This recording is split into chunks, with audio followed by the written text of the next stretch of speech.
Hey there. Before we begin, you should be in a position that is comfortable to you, and you can let us know in the comments where in the world you are and what is the current time for you.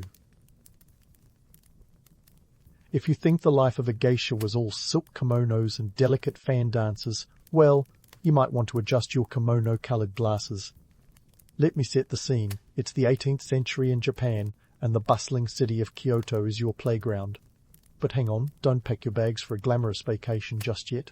We're diving into the origins of the geisha tradition, where economic necessity and societal quirks created more than just entertainers. They crafted cultural icons with a twist of mystery and a dollop of misinterpretation. So, why geishas, you ask? Well, as with many iconic cultural phenomena, it all begins with cold, hard cash, or the lack thereof. Back in the Edo period, Kyoto's tea houses weren't just quaint spots for sipping green tea. They were the epicenter of the city's vibrant social life and, more importantly, its economy. Picture them as the Starbucks of the day, but with a lot more poetry recitals and fewer caramel macchiatos. These venues needed a way to keep the customers coming and spending, especially as the merchant class began to rise, flush with wealth, but still locked out of the samurai class's exclusive circles. Enter the geisha, a role born out of economic demand and social ingenuity. The term geisha actually means person of the arts, and that's not just a fancy way to say party host. These women, and let's not forget, the first geishas were actually men, known as taikamochi, were masters of a wide array of skills, music, dance, witty conversation, and a knack for making someone feel like the most important person in the room. And in an era where the typical workday didn't end with a Netflix binge, this was the entertainment jackpot. Now, here's where things get a bit muddled. You see, the geisha's role often gets confused with that of the oiran, the high-class courtesans of the time. Picture this. The oiran were like the A-list celebrities, decked out in extravagant kimonos with more layers than an onion and hairstyles that could probably withstand a typhoon. Their clients were the wealthy elite, and yes, their services included what you'd expect from courtesans. In contrast, geishas were all about the arts and conversation, more like the cultural connoisseurs than the courtesans. But let's not get too starry-eyed. The life of a geisha wasn't simply an endless parade of tea ceremonies and shamisen tunes. These women were often bound by rigid contracts, starting as young as 6 years old, when they were sold to okiya, the geisha houses, by their families. Once there, their lives were dictated by a strict hierarchy and an unyielding schedule. They trained for years, learning to perfect each art form and master the delicate social dance that would one day make them sought-after entertainers. The economic landscape of the time played a huge role in shaping this tradition. The Tokugawa shogunate's policies discouraged ostentatious displays of wealth among the samurai and the emerging merchant class. However, human nature being what it is, people still craved a little luxury, a bit of flair. Tea houses and geishas provided a socially acceptable outlet for these desires, offering a setting where people could enjoy cultural performances without flaunting their wealth too openly. And here's a juicy tidbit. The line between geishas and courtesans was often blurred on purpose. For the men frequenting these establishments, there was a certain allure in the ambiguity. It was a game of flirtation and fantasy, with the geishas offering companionship that was intimate but not necessarily sexual. That being said, the romanticized notion that geishas were entirely celibate is a bit of a fairy tale. While their primary role was cultural and entertainment-focused, personal relationships did sometimes occur, though these were typically outside the scope of their professional duties. As the tradition of geishas evolved, so too did the perception of their role within Japanese society. By the 19th century, geishas had become cultural icons, their image carefully curated and controlled to maintain a sense of mystery and allure. But behind the painted smiles and graceful movements was a life of discipline and dedication, often marked by personal sacrifice. So, you think you could step into the wooden sandals of a geisha? Think again. This was a life that required not just talent and charisma, but an ironclad will and a strategic mind. Geishas navigated a world where social cues were as intricate as their obi knots, and their success depended on their ability to read a room as skillfully as they played the shamisen. In a world defined by strict social hierarchies and economic pressures, geishas carved out a unique niche. and they've left an indelible mark on history that continues to fascinate and mystify to this day. Now, let's get into the nitty-gritty of what it really took to become a geisha. Spoiler alert, it wasn't all about elegantly pouring tea and perfecting a coy smile. Think of the training process as a grueling boot camp, but with way more silk and shamisen. From the moment a young girl was sold to an okiya, her life was no longer her own. It was a life of relentless discipline, demanding schedules, and a hierarchy that would make a corporate ladder look like a playground slide. Here's the deal. The training of a geisha began as young as 6 years old. That's right. While you were probably mastering the art of colouring within the lines, these girls were already learning the intricate steps of traditional dance and the precise art of the tea ceremony. They were called shikomi, or trainees, and their days were packed tighter than a bento box. From dawn until dusk, they were running errands, cleaning the house, and learning the ropes from their seniors. And speaking of seniors, let's talk about the hierarchy within the okiya. At the top sat the okasan, or mother, who was less of a nurturing figure and more of a shrewd businesswoman. She held the purse strings and decided which girls were worth the investment. Below her were the senior geishas, followed by the maiko, or apprentice geishas, and finally the shikomi. It was a world where respect for your elders wasn't just encouraged. It was enforced with the kind of rigour that would make a boot camp drill sergeant proud. But this wasn't just about hard work and discipline. There was a cold, hard economic reality at play. Training a geisha was an expensive affair. We're talking about the costs of kimonos, lessons in music and dance, and the daily expenses of living in the okiya. Families often went into debt to give their daughters a chance at this prestigious life. It was a gamble, with the hope that their daughters would one day become successful geishas and repay their debts, a cultural investment with no guaranteed return. Now, let's debunk another myth, the idea that the life of a geisha was a path to personal freedom. The truth? It was more like a lifetime contract.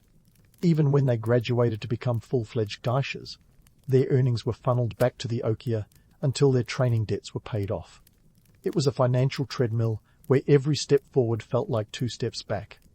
And while we're at it, let's talk about the personal sacrifices. The training wasn't just about mastering arts and etiquette, it was also about suppressing individuality. Geishas were expected to embody an ideal of femininity and grace, leaving little room for personal expression or desires. It was an existence where personal sacrifice was the price of professional success. Imagine the daily grind, rising before dawn, applying the iconic white makeup and intricate hairstyles that took hours to perfect, and then spending the day at lessons or attending tea-house engagements. By the time they crawled into bed, exhaustion was their only company. And yet, despite the challenges, many young girls aspired to this life. Why?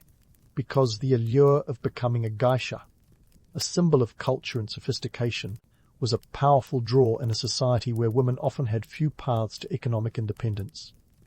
And here's a little-known fact. While we tend to focus on the glamour and grace, the role of a geisha was also deeply strategic.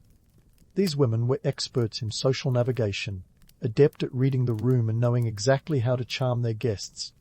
It was a skill as finely honed as any shamisen performance, requiring not just talent, but a keen understanding of human nature.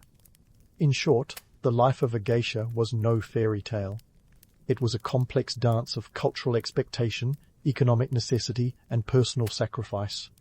And while they were revered as cultural icons, the reality behind the painted smiles was a testament to incredible resilience and dedication. So, still think you could hack it as a geisha? You might want to reconsider. This was a world where every movement was calculated, every word measured, and every day was a test of endurance. As we peel back the layers of this enigmatic tradition, the picture that emerges is one of both beauty and hardship. A world where art and artistry masked the harsh realities of a demanding existence. And yet, the legacy of the geisha continues to mesmerize us, a testament to the enduring power of cultural myth and the human spirit. But remember, we're just getting started. There's much more to uncover about these fascinating figures and the world they inhabited. Stay tuned as we continue to unravel the complex tapestry of the geisha tradition. All right, let's dive into the whirlwind that is a day in the life of a geisha in her prime. You'd think after all that grueling training, it might ease up a bit, right? Wrong. If anything, it cranks up a notch. Picture the rigors of a military operation, but swap out the camouflage for silk kimonos and white makeup. The day kicks off at the crack of dawn, because who needs sleep when you have beauty to maintain? First up, let's tackle the makeup ritual. The iconic white face paint wasn't just slapped on like sunscreen. This was a layered masterpiece requiring skill and precision. We're talking about a base of white rice powder mixed with water, applied meticulously with a bamboo brush. And here's a kicker. This wasn't just a beauty choice, it was a mark of status and tradition. The makeup was a centuries-old symbol, suggesting a kind of otherworldly beauty that separated geishas from everyday mortals. But let's not get too mystical. The reality? This concoction took hours to apply and was about as comfortable as wearing a plaster mask all day. Try cracking a genuine smile under that. Then there's the hair. Oh, the hair. We're not talking about a quick brush through and a messy bun. Nope, the traditional Shimada hairstyle was a complex architectural feat. It involved wax, pins, and a lot of patience. Not to mention a weekly trip to the hairdresser to keep things in place. And here's a fun fact. Geishas often used pillows filled with rice husks to sleep on, so their carefully crafted quash waff didn't get squashed overnight. Ever tried sleeping on a pile of crunchy cereal? Yeah, neither have I, but I imagine it's similar. Now, onto the wardrobe. You might think slipping into a kimono is as simple as throwing on a bathrobe. Wrong again. A full ensemble could weigh over 20 pounds, with multiple layers, each intricately tied and tucked just so. The obi, that wide belt you've seen, wasn't just an accessory. It was practically a corset, and tying it required a level of dexterity that modern-day escape artists would envy. Each piece of clothing was a statement, a symbol of both beauty and economic standing. A single kimono could cost as much as a small house, and let's be honest, you'd probably rather live in that house than try to walk around in it all day. Now that we've got you looking the part, let's talk economics. Maintaining the appearance of a geisha wasn't just about aesthetics, it was a financial commitment on par with maintaining a luxury car. Between the cost of kimonos, hair appointments, and the never-ending need for cosmetics, the expenses were astronomical. Families and the okia often went into debt, hoping the investment would pay off once their daughter became a full-fledged geisha. It was a high-stakes gamble, relying on the geisha's ability to attract wealthy patrons who could foot the bill. Speaking of patrons, let's venture into the tea house scene. Think of it as the social media of the Edo period, with a lot more tea and a lot less scrolling. Here, social and political dynamics played out like a live-action chess game. Geishas weren't just entertainers, they were social strategists. Their role was to create an atmosphere where politics and business could mingle under the guise of cultural appreciation. They were the ultimate networkers, and their conversations might have influenced more than a few political decisions of the day. But don't mistake this for a power trip. It was more like walking a tightrope, balancing charm and diplomacy, all under the scrutinizing eyes of both patrons and rivals.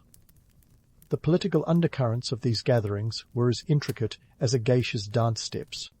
Guests were often members of the merchant class, who, despite their wealth, were still considered lower on the social ladder. The geisha's presence offered a taste of the cultural sophistication typically reserved for the elite, creating a unique space where social boundaries blurred, if only temporarily. It was a delicate dance of status and influence, where each word and gesture carried weight. But let's not sugarcoat it too much. For all the glamour and allure, the life of a geisha was also one of isolation. Despite their social prowess, true friendships and personal connections were rare. The geisha world was competitive, and trust was a luxury few could afford. Behind the laughter and the music, there was often a profound sense of loneliness, a reminder that while they were admired by many, they truly belonged to none. And just when you think it couldn't get more intense, remember, the geisha's day was far from over. After entertaining for hours, there were still lessons to attend. Even in their prime, geishas continued to hone their skills, practicing music, dance, and conversation. It was a life of perpetual preparation, where resting on one's laurels was not an option. So, still think you could handle a day as a geisha? It's not just about the glamour, it's about grit. The rituals, the social dynamics, the relentless pursuit of perfection, all under economic pressures that would make modern financial advisors sweat. But perhaps that's the enduring allure of the geisha, an enigmatic blend of beauty, art and resilience that continues to captivate us. And there's still a lot more to unravel. Stay tuned as we dive deeper into the world of these fascinating cultural icons. Now, diving deeper into the world of the geisha, let's dismantle some Western myths. Picture the 20th century when the Western world decided to romanticize the geisha lifestyle, turning it into a swirl of silk kimonos and coy smiles, all wrapped up in an exotic package. But hold up, reality check incoming. Those delicate images plastered on postcards and pop culture? A lot more fiction than fact. Here's a fun twist. The Western fascination with geishas began largely after Japan opened its doors to the West in the late 19th century. American and European visitors encountered this enigmatic world and, not surprisingly, got plenty of it wrong. They often conflated geishas with oiran, the high-class courtesans. And that's where the trouble started. While both wore exquisite kimonos and performed traditional arts, their roles in society were as different as night and day. Geishas were entertainers, not courtesans, a critical distinction lost on many Western minds. Let's sprinkle in some cold, hard data.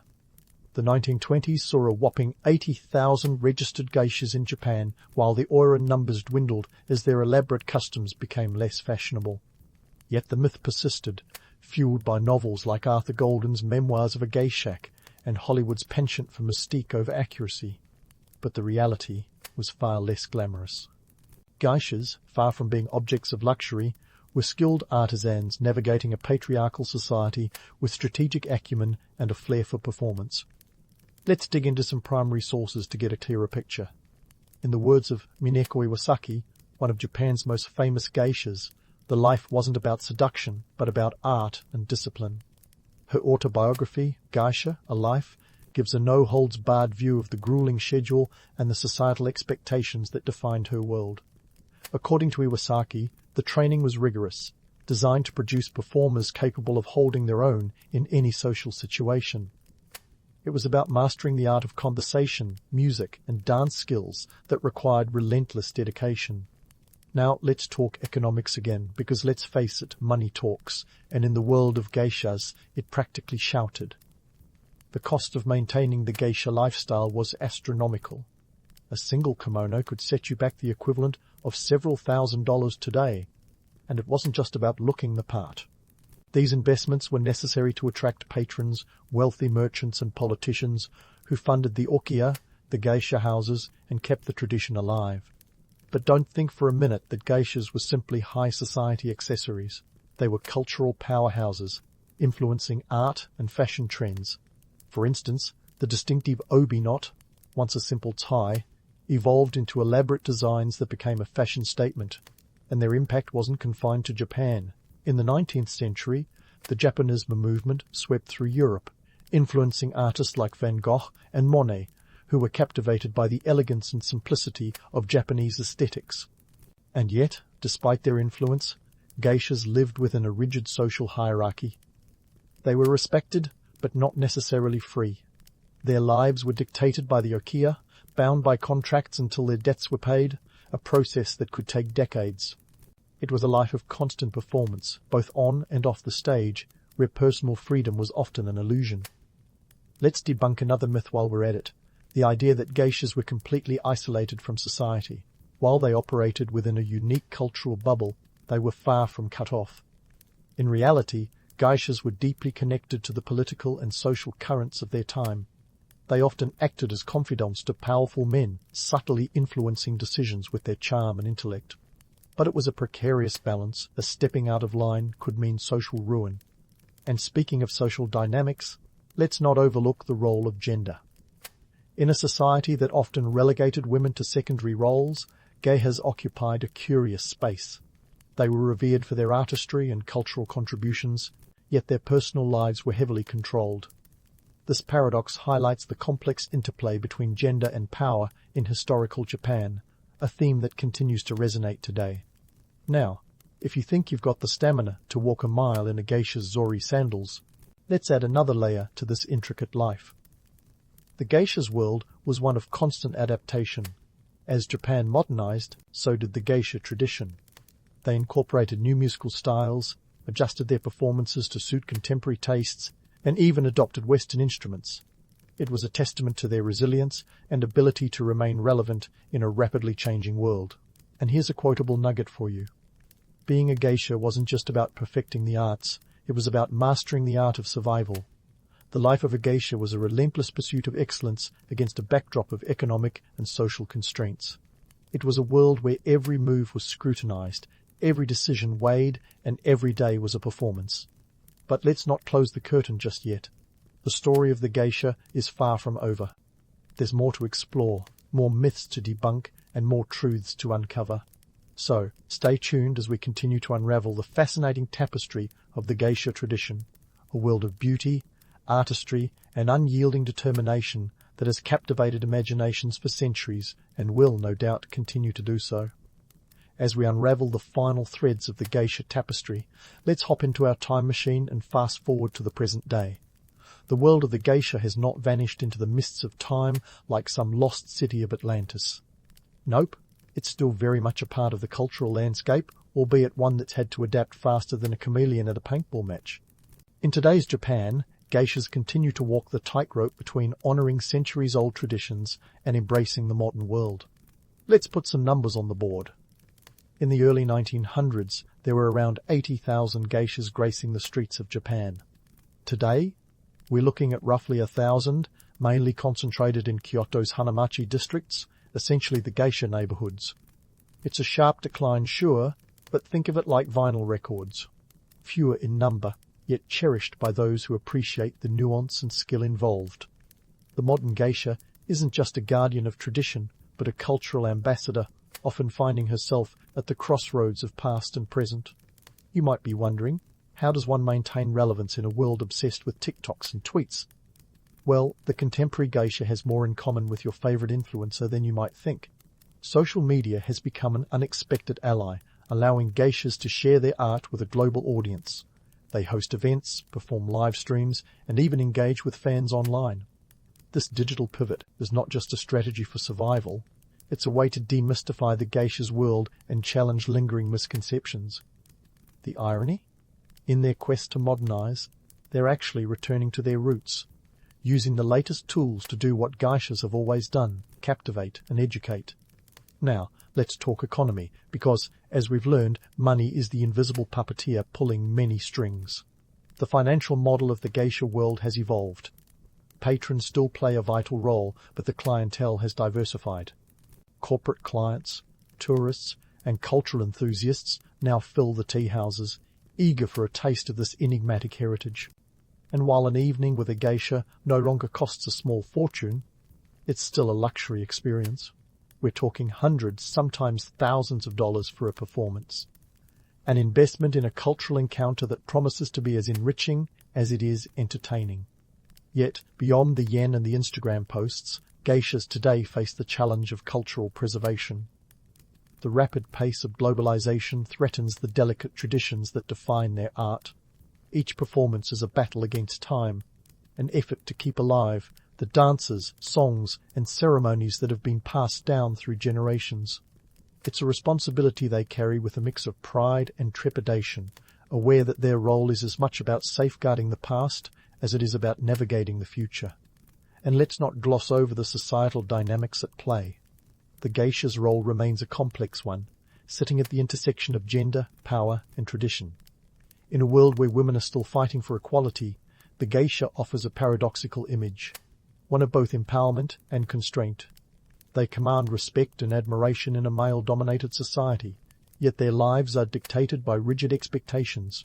The modern geisha walks a fine line, balancing the preservation of tradition with the need for personal and professional independence. But wait, there's more. The global fascination with geishas shows no signs of waning. From Hollywood films to art exhibitions, the geisha continues to be a symbol of cultural intrigue. It's a double-edged sword, though. While this attention keeps the tradition in the limelight, it also perpetuates myths that can obscure the reality of their lives. The romanticized image of the geisha as a mysterious, exotic figure persists, often overshadowing the hard-earned skills and resilience that define them. Let's not forget the impact on Japanese cultural identity. Geishas are a living link to Japan's rich artistic heritage, a reminder of the country's capacity to blend beauty with discipline. They stand as a testament to the complexity and depth of Japanese culture, embodying values of dedication, elegance, and subtlety. In a rapidly changing world, they offer a sense of continuity, a connection to the past that resonates with many Japanese people. So, what does the future hold for the geisha? If history is any guide, adaptability will be key. The geisha tradition has survived wars, economic upheavals, and cultural shifts by evolving with the times. And while the challenges they face today are formidable, the essence of the geisha, a commitment to artistry, discipline, and cultural stewardship, remains unchanged. Their legacy is one of resilience and reinvention, an enduring symbol of the power of tradition in a modern world. In wrapping up our journey through the geisha's world, let's not lose sight of the human element. Behind the makeup and the meticulously tied kimonos are individuals, women who have chosen the path of artistry and dedication. Their lives are a blend of performance and reality, a dance between myth and truth. And perhaps that's the most compelling part of their story, the ability to keep the magic alive while embracing the complexities of their existence. So, next time you see a depiction of a geisha, remember the layers beneath the surface. There's more than meets the eye, a world of artistry, history, and cultural significance that continues to captivate and inspire. And maybe, just maybe, as you drift off to sleep, you'll carry with you a newfound appreciation for these remarkable cultural icons and the legacy they leave behind. Your eyes flutter open to the briny breeze of the Mediterranean wafting through the open window. Welcome to Lilybaeum in the year 2421 BC. The city is a cacophonous blend of shouting traders, clattering carts, and the ever-present clamour of construction. Why construction, you ask? Well, thanks to the ongoing Punic Wars, this place is about as strategic as a chessboard, and it's in constant need of a makeover. Carthage isn't about to let its prized Sicilian outpost fall into Roman hands without a fight. Now, let's get one thing straight. Sicily isn't just some picturesque island in the Mediterranean, it's the crown jewel in a high-stakes tug-of-war between two ancient superpowers. The Carthaginians and the Romans are like those two neighbours who keep arguing over the property line, but instead of a garden fence, they're duking it out over trade routes, military bases, and the very future of the ancient world. And you, lucky you, are right in the middle of it all. As you step outside, the city buzzes with the energy of a place that knows it's important. Lilybaeum sits on the western tip of Sicily, a prime position that makes it a critical supply point for Carthage. Every granule of sand on this beach is a reminder of the bloody battles that have washed over it. The harbour is alive with merchant ships and military galleys, each vessel a piece in this grand game of strategy. Last year's harvest from North Africa might be loaded on one ship, while the next is brimming with mercenaries from every corner of the known world. It's not just a city, it's a crossroads of empires. You might think that living in such a place would be like residing in a permanent state of anxiety. And you'd be right, but there's an upside. Everyone here knows the value of what they possess. Economically, Lilybaeum is a juggernaut. With fertile lands that grow everything from olives to grapes, and waters teeming with fish, it's little wonder both sides are willing to spill so much blood over it. The city is an essential cog in the Carthaginian war machine, providing resources and manpower to fuel the conflict.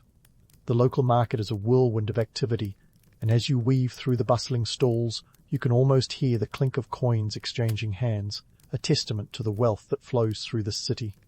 But let's not romanticize it too much. The war has its costs, and they're not just tallied in silver and gold. The constant demand for soldiers means that every able-bodied man is a potential recruit, and every family has a story of someone who went off to fight and never came back. Then there's the ever-looming threat of a Roman siege, which is less of an if and more of a when. The shadow of war hangs over every aspect of life, like an uninvited dinner guest who just won't take the hint. As you navigate the crowded streets, the political tension is palpable. Lilybaeum is a city of spies and informants, where allegiances shift as easily as the tides. You can't swing a cat without hitting someone who's got an ear to the ground, listening for the latest rumours from the front lines. In these tumultuous times, even the most innocuous conversations can carry hidden meanings. The barkeep who slides you a drink might be gauging whether you're sympathetic to Carthage or Rome. The street performer juggling knives could be a messenger in disguise, his act a cover for passing along vital information. Of course, this cloak-and-dagger atmosphere isn't without its allure. There's a certain thrill in knowing that at any moment you might overhear something that could change the course of history, or at least your own fortunes. But again, let's not get too carried away. The reality is that political intrigue, while exciting, is also dangerous. Betray the wrong person, and you might find yourself on the wrong end of a Roman dagger or Carthaginian spear. It's not all spies and soldiers, though. There's a vibrant culture here too, shaped by the diverse peoples who call Sicily home. From the Greek settlers who brought their gods and philosophy to the Phoenicians who established trading posts, this island is a melting pot of cultures. The air is thick with the smell of exotic spices, and the streets are alive with the sounds of languages from across the Mediterranean. It's a place where the past and present collide, where ancient traditions meet the demands of a modern war. As the sun climbs higher in the sky, the city continues its relentless pace. You pause to take in the sight of the towering city walls, a testament to Carthaginian engineering prowess. They're designed to withstand even the most determined Roman assault, a reminder that Lilybaeum is not just a city, it's a fortress.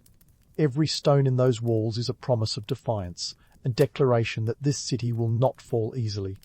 Yet, despite the looming threat of war, life goes on. The markets are full, the ships keep coming, and the people of Lilybaeum remain resilient. They know the stakes, and they're not about to let the ambitions of distant rulers dictate their fate without a fight. In a world where power is everything, this city stands as a beacon of Carthaginian tenacity, a symbol of resistance in an age of conquest. As the day wears on, you can't help but wonder what the future holds for this embattled city. Will it be the site of another great victory for Carthage? Or will it fall into Roman hands, its streets echoing with the footsteps of conquerors? Whatever happens, one thing is certain. Lilybaeum will continue to play a pivotal role in the unfolding drama of the Punic Wars, its story etched into the annals of history. And as you walk its storied streets, you become a part of that story, a witness to the epic struggle for control of the ancient world. As the city's heartbeat pulses with the relentless energy of commerce and conflict, you make your way to the Carthaginian military camp. The scene before you is anything but the polished vision of martial glory that Hollywood might sell you. This isn't the set of some epic film with chiseled warriors glistening in the sun. It's a gritty, bustling hub of organized chaos, where practicality trumps pageantry every time. Let's dive into the nitty-gritty of the Carthaginian army, a formidable force that's as diverse as a modern-day airport terminal. Carthage wasn't picky when it came to recruitment. Their ranks were filled with a motley crew of Libyans, Iberians, Numidians, and even Celts. That's right, Celts, those folks usually associated with misty hills and bagpipes. This cultural cocktail was less about promoting diversity and more about necessity. Carthage was the ancient world's equivalent of a mercenary supermarket, where soldiers were hired for their skills, not their family trees. Now, managing this eclectic mix of warriors was no small feat. Imagine trying to coordinate a potluck where nobody speaks the same language and everyone's brought a different dish. The Carthaginian leadership had to juggle varying combat styles, languages, and even dietary preferences. Communication was a patchwork quilt of hand signals, translators, and the occasional bit of shouting in Punic, a Semitic language that was as foreign to many of these troops as ancient Greek is to us. Speaking of logistics, let's talk supplies. Feeding an army isn't just about slapping a steak on a plate.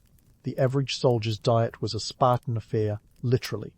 Think barley, olives, and the occasional bit of dried fish. Carthage's commissary wasn't exactly serving up gourmet meals. Soldiers ate what they could carry, supplemented by whatever they could scrounge from the countryside. If you were lucky, maybe you'd get a taste of garum, a fermented fish sauce that was the ketchup of the ancient world. It might sound exotic, but trust me, it's an acquired taste. The weaponry situation wasn't much better. Forget the gleaming swords and perfectly crafted armor of legend. Your average Carthaginian warrior was more likely to wield a spear or a slingshot than a fancy sword. Metal was expensive, and swords were often reserved for officers or those who could afford their own. The rest made do with whatever was practical and available. Leather armor, wooden shields, and helmets cobbled together from any available materials were the order of the day. If you wanted full-body armor, you'd better have deep pockets or a penchant for plundering. Discipline in the ranks was as harsh as it was necessary. When you've got an army of mercenaries, you need to make sure they're more afraid of their officers than the enemy. Carthaginian commanders didn't mess around. Punishments for insubordination could be severe, ranging from flogging to execution. After all, nothing says stay in line quite like the threat of losing your head, literally. But don't let the grim realities fool you into thinking it was all doom and gloom. There was a camaraderie that developed among the soldiers, a bond forged in the heat of battle and the long marches between. When you're stuck in the mud with someone, sharing the last scraps of dried meat, you learn to rely on each other. This sense of brotherhood was as crucial to survival as any weapon. Of course, when the fighting was done and the stars were out, the camp wasn't just a grim assembly of weary souls.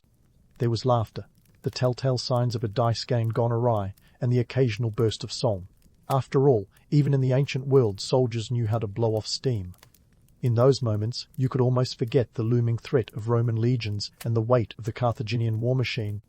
Yet, let's not romanticize the life of the warrior too much.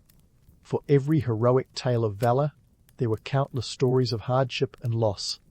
The romantic image of the noble warrior fighting for glory and honor often crumbled under the harsh light of reality. Most soldiers were there not out of choice, but because it was a job, a dangerous one at that. Battles were brutal, injuries were common, and medical care was rudimentary at best. A scratch could become a death sentence if infection set in. But here's the kicker. Despite these grim prospects, or maybe because of them, the Carthaginian army was a force to be reckoned with. The diversity that seemed like a logistical nightmare actually became their strength.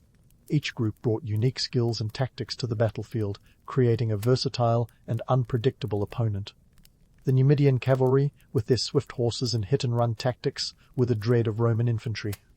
The Iberians brought their fierce fighting style and tenacity, while the Libyans provided the backbone of seasoned infantry.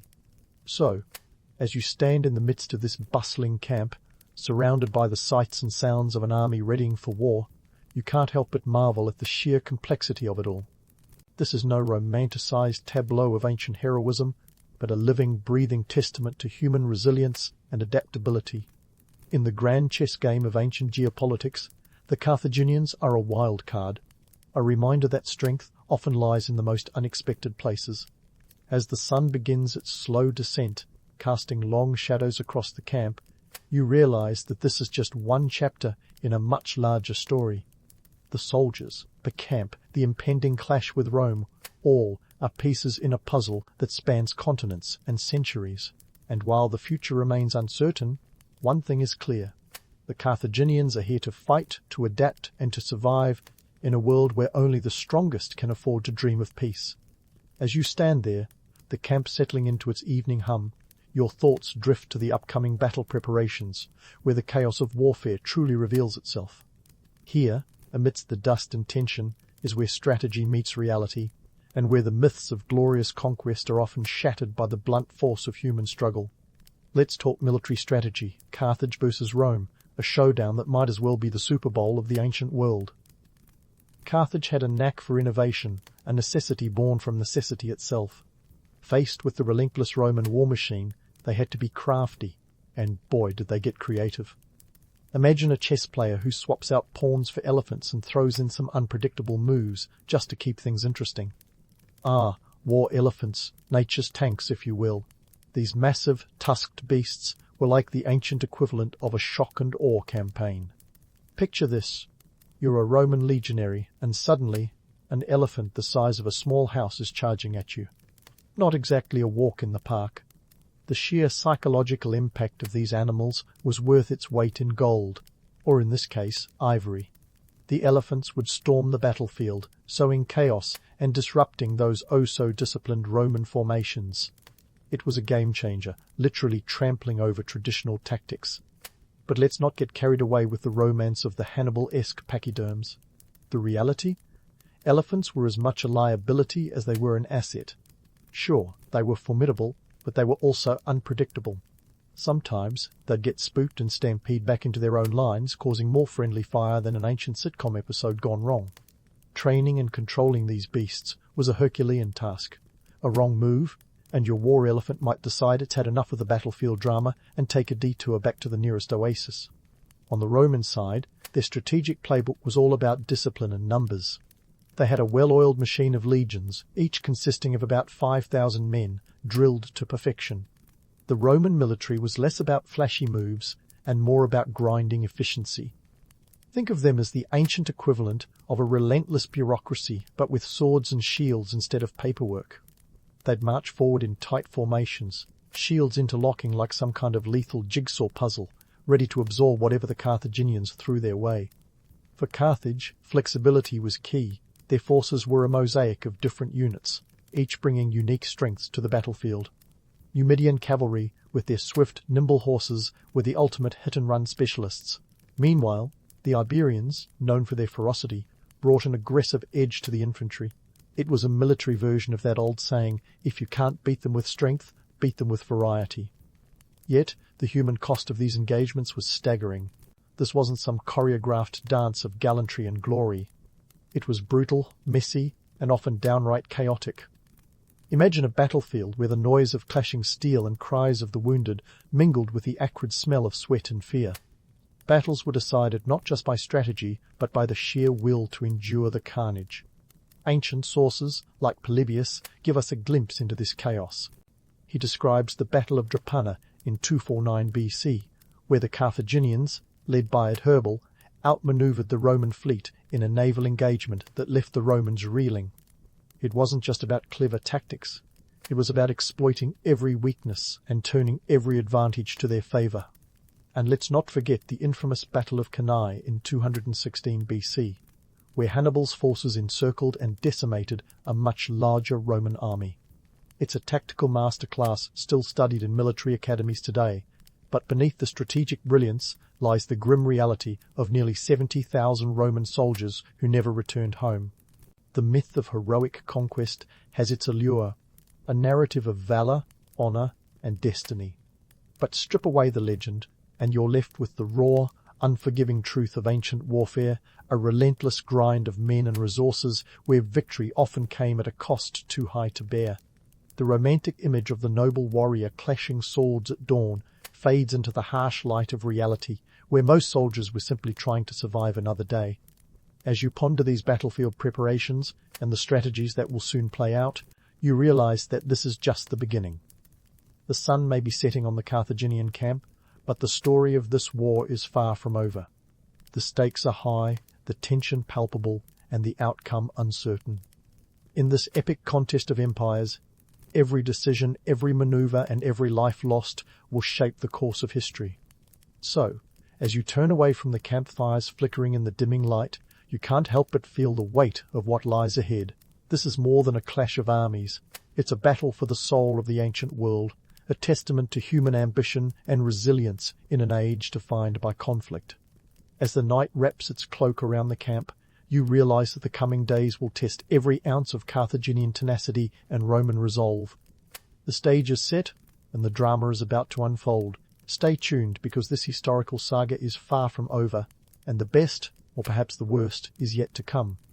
As the camp settles into a weary rhythm under the cloak of night, it's time to pivot our gaze from the battlefield to the bustling world beyond the city walls, the economic heart that beats beneath the surface of Sicily's war-torn landscape. You might think war is just a matter for the warriors, but let me tell you, it's more like a ripple effect on steroids. First things first, let's talk trade. Sicily, with its prime real estate smack dab in the middle of the Mediterranean, was like the shopping mall of the ancient world. We're talking about a serious hotspot for trade routes, where merchants sailed from places as far-flung as Egypt and Gaul, peddling everything from olive oil to exotic spices.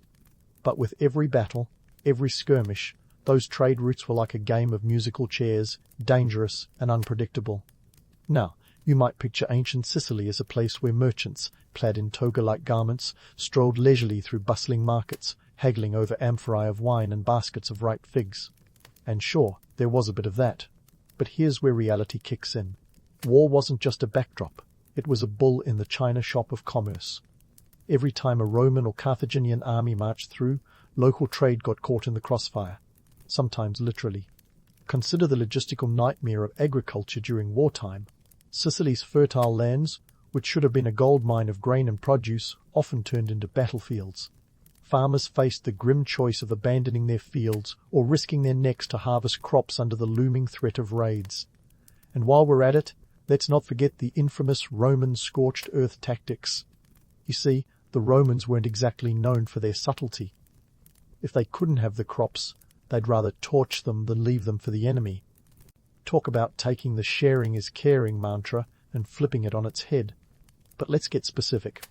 According to historical accounts, a single Roman legion could consume around 4,000 bushels of grain per month. That's a lot of bread and porridge, folks.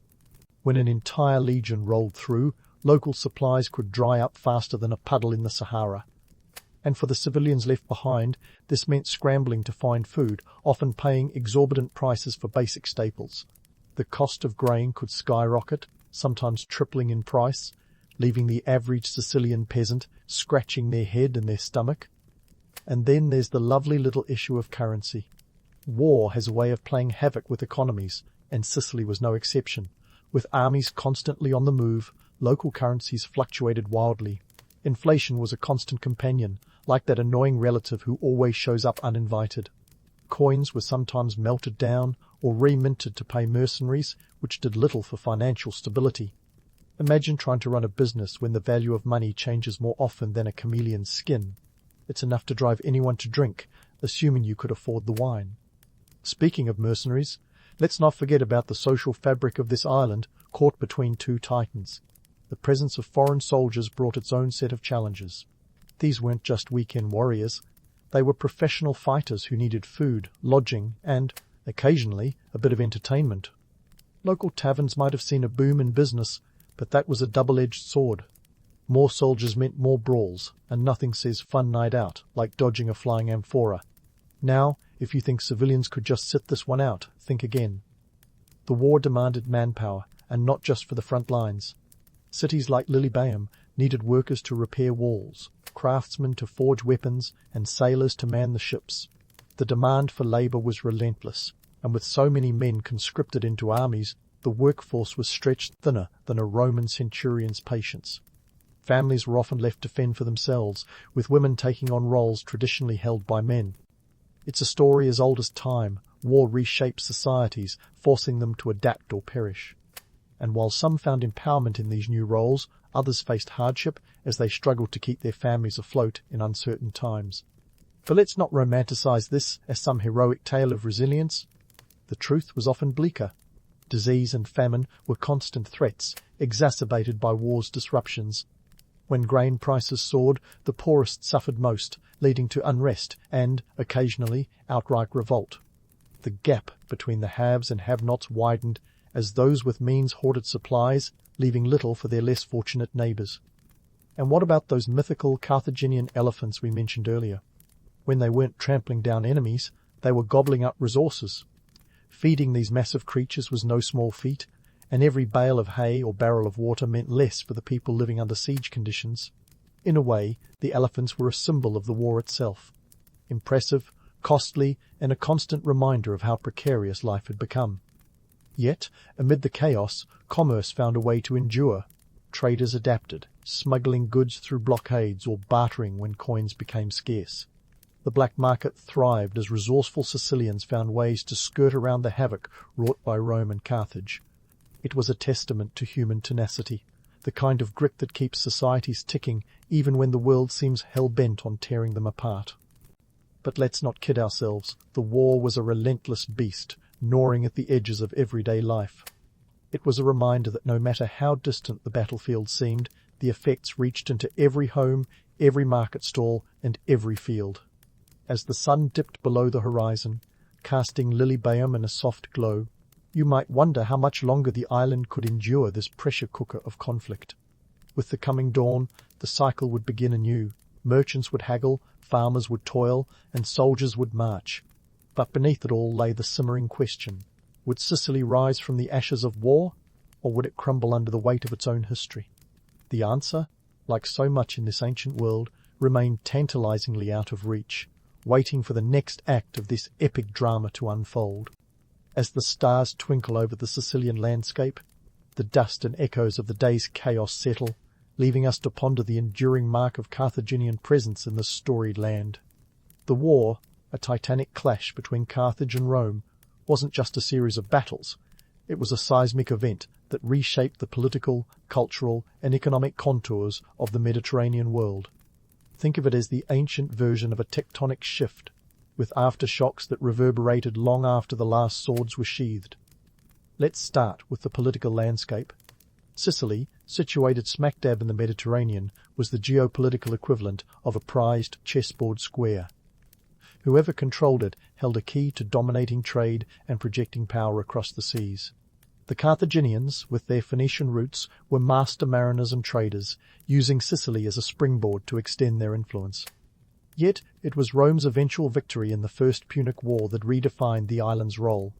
By 241 BC, Sicily became Rome's first province, a milestone in its transformation from a regional power to an empire spanning continents. This wasn't just a territorial acquisition, it was a template for Roman imperialism. Culturally, the Carthaginian era in Sicily was like a rich tapestry woven with threads from across the ancient world. The island was a melting pot long before the term even existed. Here, Greek settlers mingled with Phoenician merchants, and local Sicilians traded stories and goods with visitors from every corner of the Mediterranean. This cultural stew created a unique Sicilian identity, one that absorbed influences yet retained a distinctive flair. While Carthaginian art and religion left their mark, it was the syncretic fusion of Greek and Phoenician traditions that endured, creating a legacy that would echo through the ages. But let's not overlook the economic implications of this historical tug-of-war. As the Carthaginians and Romans clashed, Sicily became an economic powerhouse and a battleground for resources. The fertile plains of the island were like an agricultural gold mine, producing grain, olives, and wine in abundance. This wasn't just sustenance, it was political capital. Controlling Sicily meant controlling food supplies, a strategic coup in the ancient world where armies marched on their stomachs. Yet, the relentless warfare took its toll. Fields were ravaged, trade routes disrupted, and the local economy was often at the mercy of foreign powers. It was a classic case of feast or famine, where prosperity and destruction danced a perilous tango. Now, let's tackle the myths, because where there are legends, there's usually a kernel of truth wrapped in a cloak of storytelling. The Carthaginian presence in Sicily is often romanticized as a saga of heroic resistance and tragic downfall.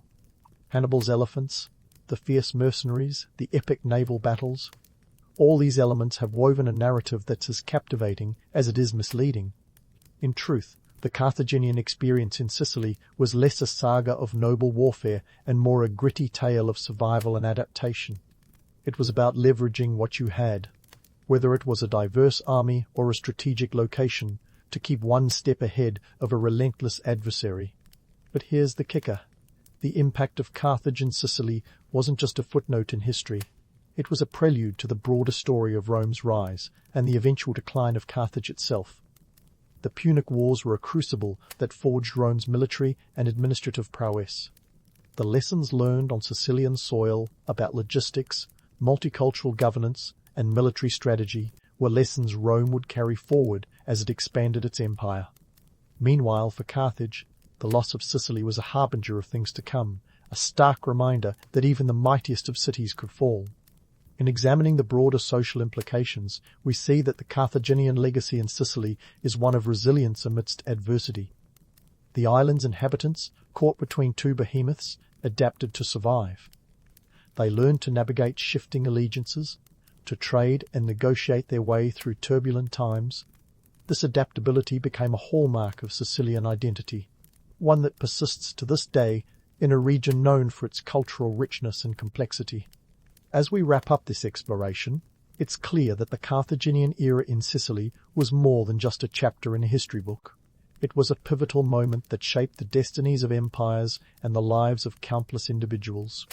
The echoes of that time still resonate, not only in the ruins and relics left behind, but in the enduring spirit of Sicily itself.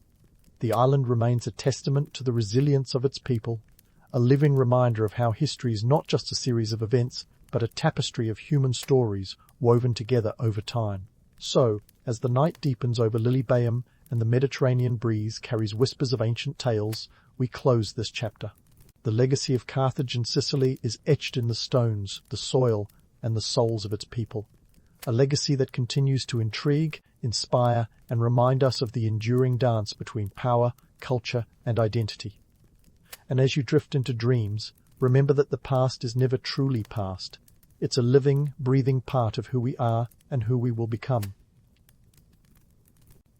If aliens ever decided to swing by Earth for an intergalactic sightseeing tour, they'd probably be disappointed to find out that the Great Wall of China isn't visible from space.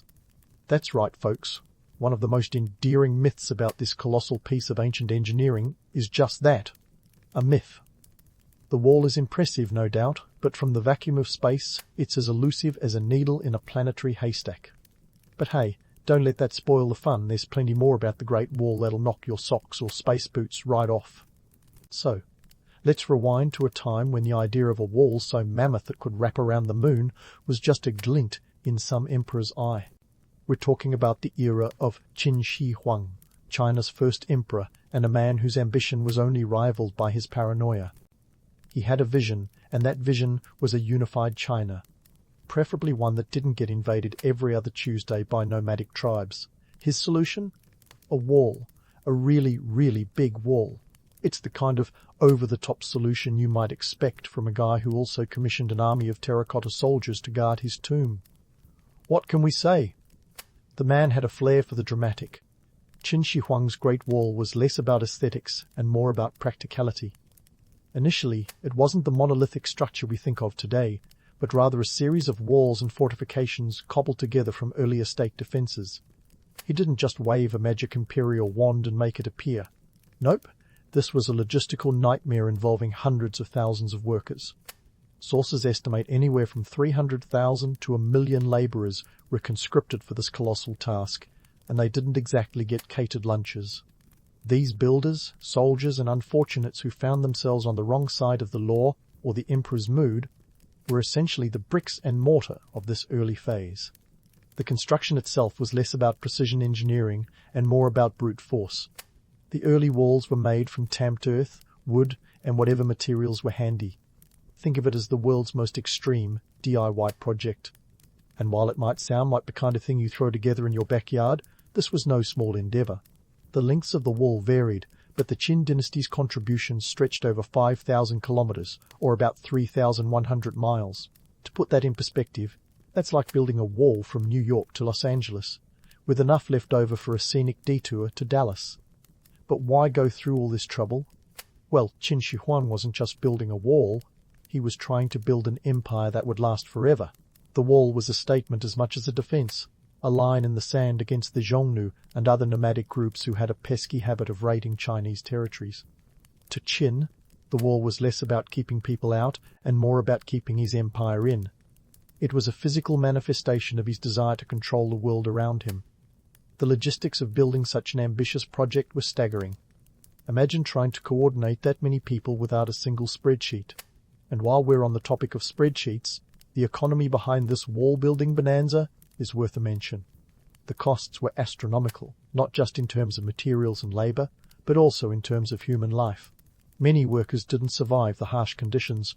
Historical accounts refer to the Great Wall as the longest cemetery on Earth, with some estimates suggesting that hundreds of thousands perished during its construction. And while we're busting myths, let's tackle another tall tale, the idea that Qin built the entire Great Wall. In reality, what he started was just the beginning.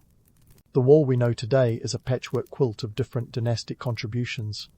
Each emperor who followed Qin Shi Huang had their own go at it, adding, repairing, and extending sections over the centuries. The Ming dynasty, in particular, went wall crazy, contributing some of the most recognizable stone and brick sections we see today. What's mind-boggling is the sheer audacity of the undertaking. Without modern machinery, the logistics of feeding, housing, and, well, motivating such a massive workforce was akin to organizing a small country. But this wasn't just about bricks and brawn. The Great Wall was an early lesson in geopolitics. By consolidating defenses along a single frontier, it allowed the emperor to focus resources on internal development and control. It was a physical deterrent, sure, but it was also a psychological one. It said to the tribes beyond, "We mean business," and to the people within, "You're part of something bigger." Of course, the wall wasn't foolproof. Invaders did occasionally breach it, a fact that would no doubt have infuriated Qin Shi Huang and his successors. But there was an undeniable psychological edge to having such a formidable barrier. It was a testament to human ingenuity and stubbornness, a reminder that sometimes the best defense is a really, really long line. While the wall today stands as a symbol of China's historical might, in its early days it was a testament to one man's desire for control and immortality. Every stone laid was a step towards a unified China, a nation that would endure long after the emperor himself was entombed with his clay soldiers. The Great Wall is a monument to ambition, hubris, and the very human desire to build something that lasts. As we explore the twists and turns of its history, remember, it's not just a wall, it's a story, etched in stone, spanning thousands of miles and countless lives. Now, let's dive deeper into the scale of this grandiose scheme. Constructing the Great Wall was like writing a blank check on the imperial treasury. Think of it as the ancient equivalent of a multi-billion-dollar infrastructure project with no set budget and an emperor who didn't exactly prioritize fiscal restraint. The economic impact of the Great Wall was as towering as the wall itself, or at least as towering as the myth of it being visible from space. First, let's talk numbers. Qin Shi Huang's wall-building spree wasn't just a cash sink, it was a full-blown economic black hole. The resources required were staggering. We're talking about millions of tons of earth, stone, and timber. Imagine the logistical nightmare of assembling such materials without the convenience of heavy machinery or Home Depot's weekend sales. The wall wasn't just a line in the sand. It was a fiscal footprint that left a lasting impression on the imperial economy. But where does the money come from when your empire is still in its infancy? Taxes, of course. Qin Shi Huang's tax collectors weren't just taking a slice of the pie, they were hauling away the entire dessert cart. The burden fell heavily on the peasantry, who already had their hands full trying to survive the whims of an emperor with a penchant for grandiose projects. This economic strain didn't just deplete the coffers, it squeezed the very life out of the people who were supposed to be benefiting from the emperor's grand vision.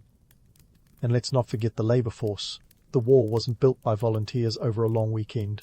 No, this was a massive conscription effort, a sort of ancient draft where the unlucky chosen didn't get a uniform or a parade, just back-breaking work and the vague promise of a safer homeland. These workers were a mix of soldiers, forced labourers, and criminals, a veritable melting pot of misery. It wasn't uncommon for families to be torn apart, with men sent to the front lines of construction and never seen again. The use of forced labour versus paid workers presents an interesting dichotomy. The reality was that paid worker was a fancy term for anyone lucky enough not to be working under duress. The vast majority of workers were coerced, and their wages, if they received any, were a pittance compared to the grueling work they performed. The socio-economic dynamics were stark. The wealthy could buy their way out of service, while the poor were left to shoulder the burden, both physically and financially. Political motivations behind the wall were just as complex as its construction. The wall was more than a defensive measure. It was a colossal PR machine. It was the emperor's way of saying, "Look at what I've accomplished," while conveniently glossing over the human cost.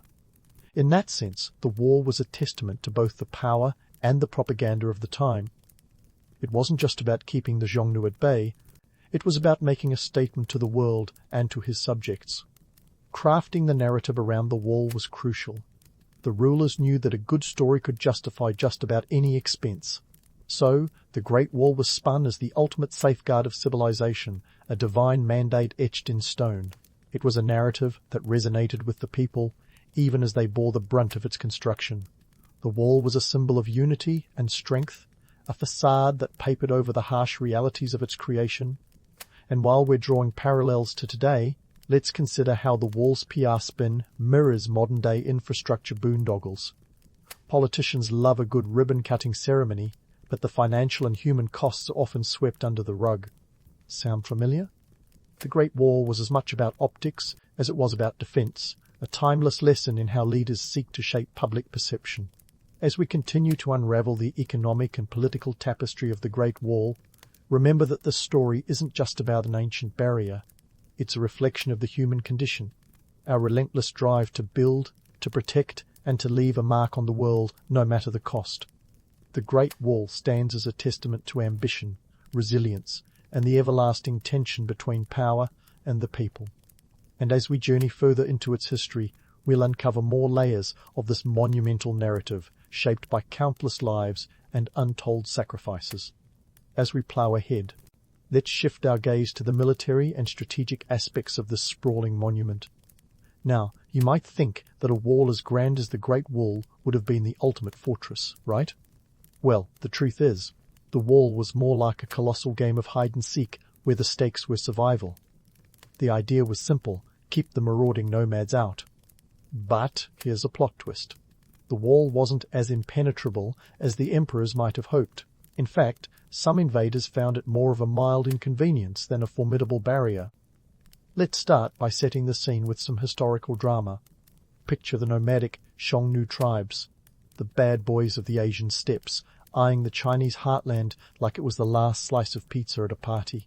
The Great Wall was supposed to be the ultimate keep-out sign, but in reality it was more like a please use other door notice. You see, while the wall was sturdy and long, it wasn't continuous. Natural barriers and treacherous terrain were supposed to do some of the heavy lifting. The result? A wall with more gaps than a teenager's first attempt at shaving. But let's not be too hard on the wall. It did have its moments of glory. During the Han Dynasty, the wall helped slow down the advance of the Xiongnu, giving the Chinese forces time to regroup and counterattack. It was less about stopping an invasion dead in its tracks and more about buying precious time. The wall was like that friend who stalls a conversation so you can make a quick escape from an awkward situation. Now, in terms of military strategy, the wall functioned more like a series of watchtowers and fortifications rather than a solid defensive line. Each tower was garrisoned with soldiers, alert, vigilant, and probably cold. These sentinels used smoke signals and banners to communicate, creating an ancient version of a telecommunications network. When the alarm was raised, reinforcements could be dispatched to intercept the invaders. It's the medieval equivalent of calling in backup, minus the sirens and flashing lights. But let's talk about some of the more eyebrow-raising military strategies, or lack thereof. One of the biggest myths is that the Great Wall was a foolproof defense. In truth, determined invaders often found ways to bypass it. Some simply bribed the guards, proving that human nature's susceptibility to a well-placed incentive is as old as time itself. Others, like the infamous Mongol leader Genghis Khan, just walked around it. You can almost hear him thinking, "Why climb when you can stroll?" In one memorable instance during the Ming Dynasty, the Mongols bypassed the wall by traversing the Gobi Desert. They must have been quite the sight. A dusty caravan of determination marching through the sands while the wall stood impotent in the distance. The wall's defenders, meanwhile, were likely left standing slack-jawed, watching dust clouds of defeat billow over the horizon. But before we write off the wall entirely, it's important to mention that it wasn't just a physical barrier, it was a psychological one as well. The very presence of the wall projected power, a kind of Big Brother is watching effect. For many potential invaders, the sheer audacity of taking on such a monumental structure was a deterrent in itself. Let's not gloss over the fact that the wall's construction also had strategic pitfalls. Remember those gaps we mentioned earlier? They weren't just physical. The military coordination required to manage a defense along such a vast structure was gargantuan, and sometimes that coordination was less than stellar. With different sections of the wall managed by different military units, miscommunication was a frequent guest at this party. Imagine trying to synchronize a dance routine with half the dancers missing the beat. That's what coordinating a defense along the wall could feel like. The effectiveness of the wall as a military tool varied greatly depending on the era and the ruler in charge. The Ming dynasty, for example, invested heavily in reinforcing the wall with bricks and stone, turning it into the formidable barrier we recognize today. They even mounted cannons along its battlements, giving it a bit of a modern makeover. But despite these upgrades, the wall's strategic value was always a bit of a mixed bag. It was a helpful delay mechanism, but not an impenetrable fortress. In examining the Great Wall's military role, we see a fascinating blend of ambition, practicality, and the occasional misstep. It stands as a testament to the ambitious vision of its builders and the harsh realities they faced. The wall was a symbol of strength and unity, yet it also revealed the vulnerabilities inherent in relying on a single line of defense. As we continue our exploration of the Great Wall, keep in mind that while it was a marvel of engineering, it was also a lesson in strategic humility. The wall may not have been the unbreachable barrier of legend, but it was an audacious attempt to project power and control in a tumultuous world. And in that sense, it remains a fascinating chapter in the story of human persistence and ingenuity. As we pivot from military strategies to the cultural and social ripples of the Great Wall, let's probe into how this mammoth stretch of stone and ambition evolved from a practical barrier into a symbol of China's national identity. Imagine the wall as a colossal cultural sponge, soaking up centuries of history, myth, and metaphor. It wasn't just a line on a map, it was a stitch in the vast tapestry of a nation, binding together a multitude of ethnic groups, languages, and traditions under one sprawling imperial umbrella. Now let's talk about the wall's role as a cultural colossus. Over the centuries, the Great Wall morphed from a defensive structure to a monument of unity. It became a kind of ancient social network, a physical embodiment of connection between diverse peoples within China's expansive borders.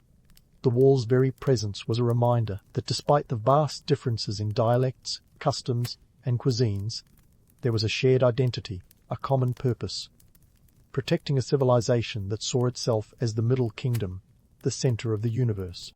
But before we get too misty-eyed about this ancient Instagram, let's inject a dose of reality. For many of those who built and maintained the wall, it was less about romance and more about survival. The Great Wall might have been a symbol of unity, but for the labourers, soldiers, and locals, it was also a harsh daily grind. By some accounts, the work was so grueling and the conditions so dire that one historical record famously refers to the wall as the longest graveyard on earth. Not exactly the kind of epitaph you'd want for your life's work, right? In the annals of history, some voices stand out vividly, giving us a window into the realities of wall life. Take, for example, the lament of a soldier stationed at the wall during the Han Dynasty, preserved in a poem that reads like an ancient tweet: "Bitter cold and barren land, only the wind sings and the wolves howl." What a cheerful postcard from the edge, huh? It's a stark reminder that for those stationed at this monumental structure, life was often less about defending a nation and more about enduring the elements.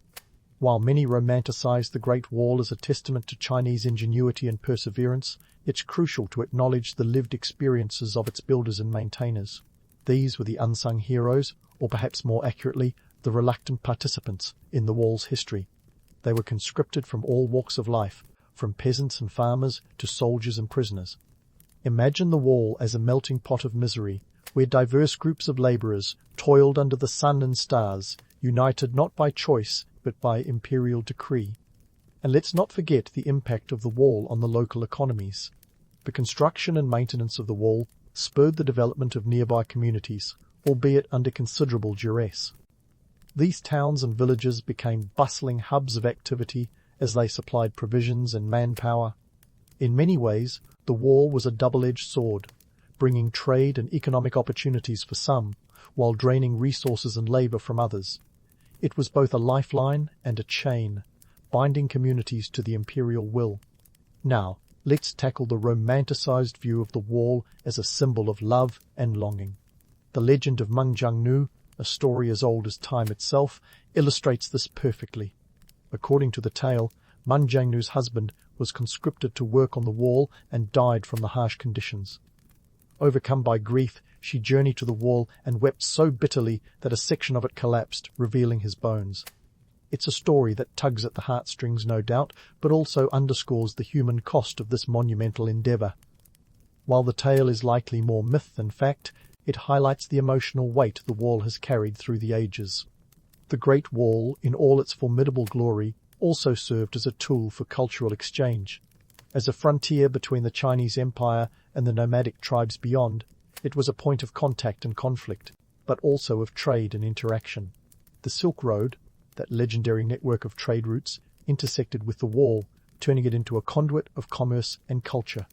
Spices, silk, and ideas flowed alongside soldiers and merchants, weaving a rich tapestry of exchange that shaped the region's cultural landscape.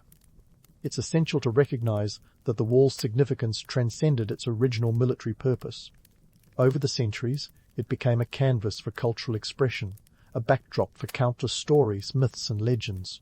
Chinese literature and art are replete with references to this formidable structure, often depicting it as a symbol of strength, endurance, and the eternal struggle between civilization and the untamed world beyond. In the modern age, the wall stands as a testament to China's historical might and cultural heritage. It's a tourist magnet, drawing millions from around the globe who come to walk its ancient paths, each step echoing with the footfalls of history. For many, the wall is a bucket list item, a chance to touch a piece of ancient engineering that has withstood the test of time and politics. Yet, amidst the selfie sticks and souvenir stands, it's crucial to reflect on the wall's deeper legacy. It's not just a marvel of engineering, it's a monument to the resilience of those who built and maintained it, a reminder of the human cost of empire building. The wall is a symbol of unity, but also a testament to the sacrifices made in its name. As we navigate the twists and turns of the Great Wall's cultural and social impact, we see a structure that is as much a part of China's identity as its language or cuisine. It's a living history, etched in stone and spirit, a reminder that while walls may divide, they also define us. And as we continue our journey through its storied past, we'll uncover more layers of its complex legacy, a legacy that continues to shape the world one brick at a time. As we continue our journey through the storied past of the Great Wall, we find ourselves at a crossroads between its ancient legacy and modern relevance. The wall today is more than just an ancient relic. It's a bustling tourist magnet, a symbol of human ingenuity, and a stark reminder of the sacrifices etched into its stones. It's the kind of place where you'll find selfie sticks and existential reflections mingling in the same breath. First, let's talk numbers, because nothing says monumental undertaking, quite like a metric ton of cold, hard data. The Great Wall, as it stands today, stretches across 13,171 miles, according to the China's State Administration of Cultural Heritage. That's about the same distance as a round trip from New York to Sydney, with a little extra to spare for a detour to Fiji. And while it's not visible from space, sorry myth buffs, its impact on the ground is undeniable. Each year, millions of visitors flock to its ancient stones, turning it into a cultural crossroads of modernity and antiquity. But before we get too lost in the romance of it all, let's pause to consider the wall's darker side. Building this behemoth wasn't just a labour of love. It was a labour of, well, labour. The human cost of the wall is as staggering as its length.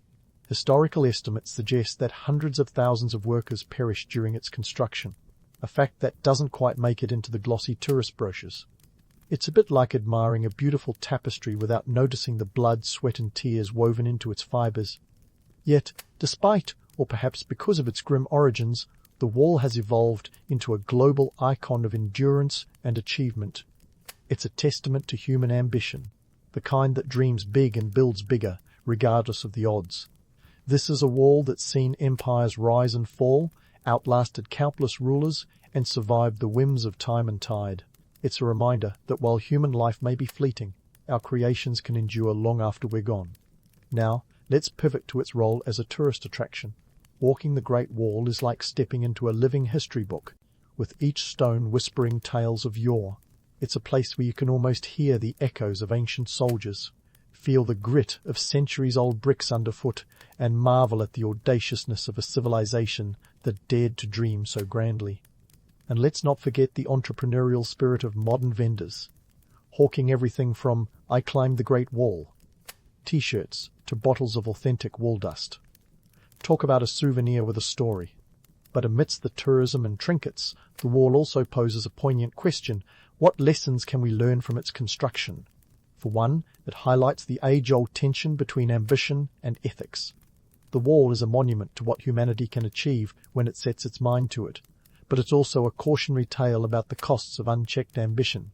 It's a reminder that while we can build wonders, it's crucial to consider the human and ecological price tags affixed to our dreams. The wall also serves as a metaphor for the barriers, both physical and metaphorical, that we erect in our lives. It's a testament to the human desire to protect, to control, and to create a sense of order in a chaotic world. Yet, as history has shown, no wall is unbreachable, no barrier impenetrable. The Great Wall teaches us that while defences can be formidable, they are never infallible. It's a lesson in humility, a reminder that sometimes the greatest strength lies not in fortification, but in adaptation and openness. In recent years, the wall has also become a symbol of environmental awareness. The efforts to preserve and restore it reflect a growing recognition of our responsibility to safeguard cultural heritage. It's a balancing act between preserving the past and protecting the future, a dance between conservation and tourism that requires a delicate touch. As visitors tread its ancient paths, they're not just walking through history, they're becoming a part of it, custodians of a legacy that spans millennia. And let's not overlook the wall's role as a unifying symbol in a rapidly changing world. In an era marked by division and conflict, the Great Wall stands as a testament to the power of unity and collective effort. It's a reminder that when people come together with a shared purpose, they can achieve the extraordinary. It's a message as relevant today as it was centuries ago, a beacon of hope and resilience in a world that often feels fractured. So, what does the future hold for the Great Wall? As a symbol of human achievement, it will continue to inspire awe and admiration. As a historical monument, it will remain a reminder of the sacrifices and stories that shaped its creation. And as a cultural icon, it will endure as a testament to the power of human ingenuity and resilience. In the end, the Great Wall is more than just a physical structure. It's a narrative, a living history etched in stone. It's a story of ambition and sacrifice, of dreams and realities, of grandeur and grit. And as we stand in its shadow, we're reminded that history is not just something we study, it's something we live, breathe, and shape with each passing day. So, the next time you find yourself gazing across the horizon from atop the Great Wall, take a moment to reflect on its legacy. Think of the hands that built it, the lives that were shaped by it, and the stories it continues to tell. And remember, while the wall may be ancient, its lessons are timeless, a testament to the enduring spirit of humanity and our ceaseless quest to leave a mark on the world. The morning sun peeks over the horizon, casting a golden hue over a Viking village nestled along the rugged Scandinavian coastline. You step out of your longhouse, a sturdy wooden structure that's more IKEA than Valhalla, and take a deep breath of the crisp, salty air. It's the 10th century, and you're a Viking explorer, ready to tackle the day armed with nothing more than a hearty breakfast and an itch for adventure. First things first, let's talk breakfast. Forget about eggs and bacon. Instead, you're spooning up a bowl of barley porridge, the staple of Viking sustenance. It's not exactly culinary wizardry, but it does the job. Rich in calories, it fuels your day as much as any power bar, with a side of dried fish for extra protein. Think of it as the medieval version of a protein shake. And if you're feeling fancy, maybe a splash of honey for sweetness. Honey was liquid gold back then, a luxury for sure, but it's good to treat yourself, especially when you're about to conquer the high seas or, more realistically, spend the day mending fishing nets. Now, let's dive into the economics of your world. You might be dreaming of setting sail on a longship, those sleek vessels that cut through the water like a knife through butter. The craftsmanship is impeccable, with overlapping planks and a dragon-headed prow to scare off both sea monsters and rival clans. But here's the kicker. Building one of these beauties isn't cheap. We're talking about 13 kilograms of silver, roughly the weight of a particularly rotund toddler, just to get one of those floating fortresses ready for battle or trade. In today's terms, that's a hefty investment. And while the movies make it look like every Viking and their grandmother had a longship parked out back, the reality was more like owning a luxury yacht, aspirational for most, achievable for the lucky few. Speaking of silver, let's talk about the value of things around here. Silver is the currency of choice, but barter is still very much in fashion. Got sheep? You're in business. One good sheep might fetch you around 1/8 of a mark of silver. Not bad, but don't expect to buy a longship with a flock anytime soon. Sheep are also a form of wealth and status, like stocks in a woolly portfolio. They provide wool for clothing, milk for cheese, and, when the time comes, a mutton feast fit for a jarl.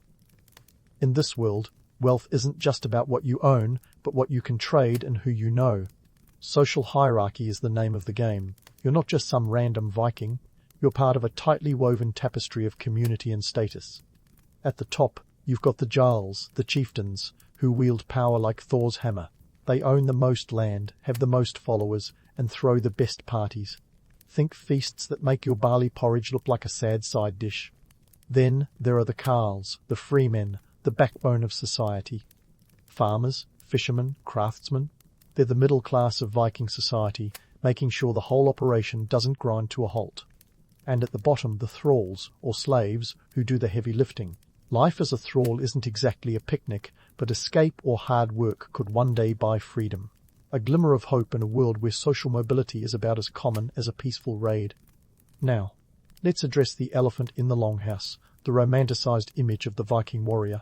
Sure, you've got your axe and your shield, but life isn't all pillaging and plundering. There's more to being a Viking than just the Hollywood version of horned helmets and endless battles. Fun fact, those horned helmets? Pure myth, a product of 19th century opera costumes rather than historical reality. Actual Viking helmets were more functional, designed to keep your skull intact rather than look intimidating in a Wagnerian chorus line. Most days are spent toiling away at mundane tasks like farming, fishing, or crafting. You might spend hours repairing your boat, patching up nets, or sharpening your tools. It's not glamorous, but it's necessary. After all, a dull sword is about as useful as a wooden spoon in a duel. And let's not forget about the weather. Those Scandinavian winters are no joke. Short days and long nights mean you have to squeeze every ounce of productivity out of the sunlit hours. It's a grind, but it's home. So, as you finish your breakfast, you're not just nourishing your body, you're fueling your purpose. Whether you're setting out to trade, raid, or simply survive another day, you're part of a complex tapestry of life that's as rich and layered as the woolen tunic on your back. As the village stirs to life, you prepare to face the day, armed with your wits, your strength, and a healthy dose of Viking tenacity. As you step away from the breakfast table, with the taste of barley still clinging to your palate, you're already thinking about the day ahead. It's time to focus on those legendary Viking longships. Because let's be honest, without them, the term Viking explorer would be just another way of saying fisherman with delusions of grandeur. First things first, these longships are not your everyday rowboats. They're engineering masterpieces, meticulously crafted to navigate not just the open seas, but also the trickiest rivers and fjords. Picture this. A ship that can handle anything from a gentle river cruise to the battering waves of the North Atlantic. The secret sauce? A clinker-built design, where overlapping planks are riveted together, creating a hull that's flexible enough to ride the waves, yet sturdy enough to withstand the occasional iceberg. This design was a game-changer, allowing the Vikings to sail farther and faster than their contemporaries, making them the rock stars of medieval maritime. But before you get carried away with dreams of dragon-headed prows cutting through the mist, let's talk about the cold, hard economics of the situation. Building one of these beauties is no small feat, nor is it a cheap one. A single longship could set you back about 13 kilograms of silver, or roughly the weight of a particularly chubby toddler. That's a serious investment, equivalent to the GDP of a small village. And while Hollywood might have you believe every Viking household had a longship parked in the driveway, the reality is that these ships were the Ferraris of their day, coveted, admired, but owned by the elite. The construction process itself is a community affair. If you're a Jarl, you've got the resources to commission one. If you're a Carl, you might chip in on a communal ship. The thralls, of course, are doing the heavy lifting literally. It takes a village to raise a child, they say, but it takes a whole community to build a ship. We're talking about skilled craftsmen who know their way around an axe and the kind of carpentry skills that would make a modern-day woodworker weep with envy. Oak is the wood of choice, prized for its strength and availability, though it's not just chopped down willy-nilly. Trees are selected for their curvature, allowing natural shapes to guide the ship's contours. A lesson in efficiency and sustainability that's downright modern. As for the sails, they're crafted from wool, and weaving them is no small task. A sail large enough to propel a 30-metre longship could take several months to create, involving the painstaking process of shearing, spinning, and weaving. It's a labour of love, or necessity, but the end result is a vessel capable of harnessing the wind and cutting travel time significantly. Remember, this is an era when speed could mean the difference between a successful raid and a ship full of hungry, disgruntled Vikings. Now, Let's navigate away from the myth of the fearless Viking navigator. Sure, they were skilled seafarers, but they weren't exactly equipped with GPS or even a reliable map. What they did have were the stars, the sun, and a little something known as a sunstone. This magical-sounding tool is actually a piece of Iceland spar, a type of calcite crystal. It's said to help locate the sun on overcast days by polarizing light, although the science is still debated today. Whether it's myth or reality, it certainly makes for a good story. Plus, if you're sailing into the unknown, a little luck is always helpful. And let's be honest, a healthy dose of bravado doesn't hurt either. Vikings also relied on landmarks, coastal features, and the wisdom passed down through generations to guide them. Navigation wasn't just a skill, it was an art form, a combination of experience, knowledge, and intuition. You could say they were the original freestyle adventurers, using every tool at their disposal to conquer the seas. It's a mix of science and serendipity that makes their journeys legendary. So, as you prepare for your own expedition, you're not just setting sail, you're stepping into a world of innovation and ambition. You're part of a seafaring tradition that's as much about exploration as it is about survival. It's not just a journey over water, it's a voyage into the heart of Viking society. With each wave you crest and each mile you chart, you're not just moving forward, you're carving your place in history. And remember, as you hoist the sail and feel the wind in your beard, you're not just following in the wake of your ancestors. You're part of a story that's still being told, one voyage at a time. Whether you're off to trade, raid, or simply explore, the spirit of adventure is the wind at your back, propelling you toward whatever lies beyond the horizon. And who knows what awaits. That's the beauty of it all. The unpredictability, the possibility, the chance to discover something new. It's not just about the destination, it's about the journey. And in the world of the Vikings, every journey is an adventure waiting to happen. Setting off into the vast blue unknown, you're not just chasing the horizon, you're chasing opportunity. But let's hit pause on the dreamy seafaring montage and dig into what really motivated our Viking friends to leave their cozy, albeit chilly, Scandinavian homes. Spoiler alert, it wasn't just the thrill of the open sea or the promise of a suntan in sunnier climes. Trade, exploration, and raids.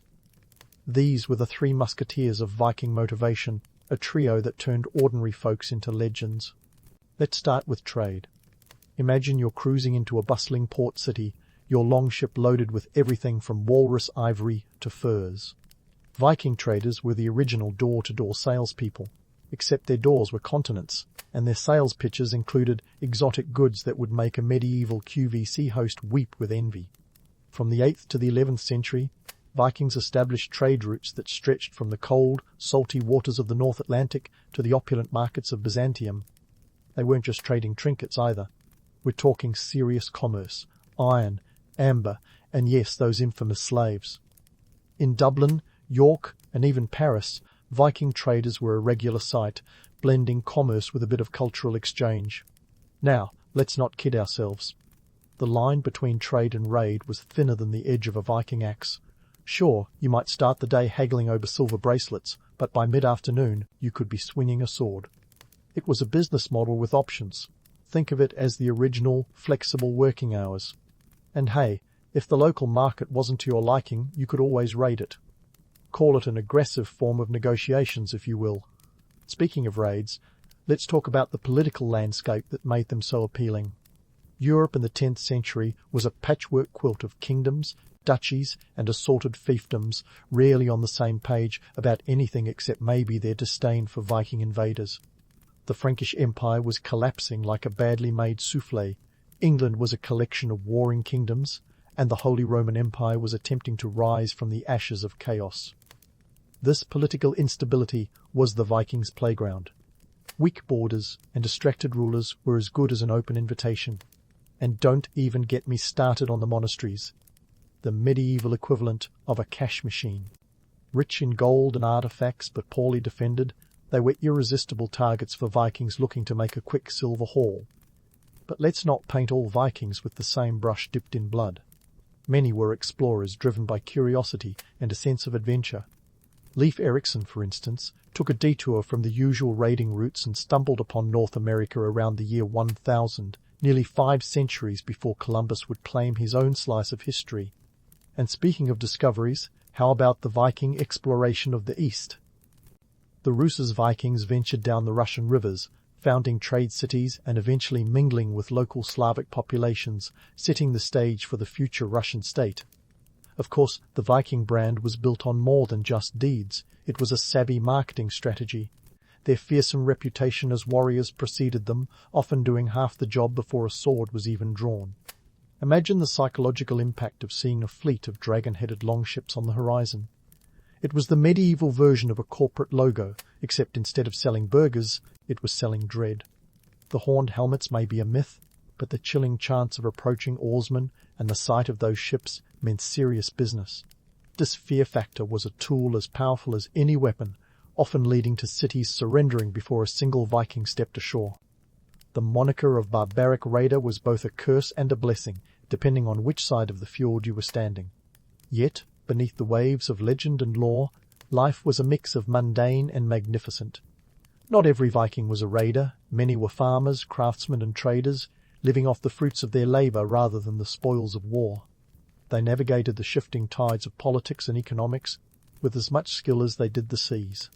And while the romantic image of the Viking marauder looms large, the reality was a little less glamorous and a lot more gritty. They were traders bartering for spices, explorers mapping unknown lands, and warriors fighting for survival in a world as unpredictable as the North Sea.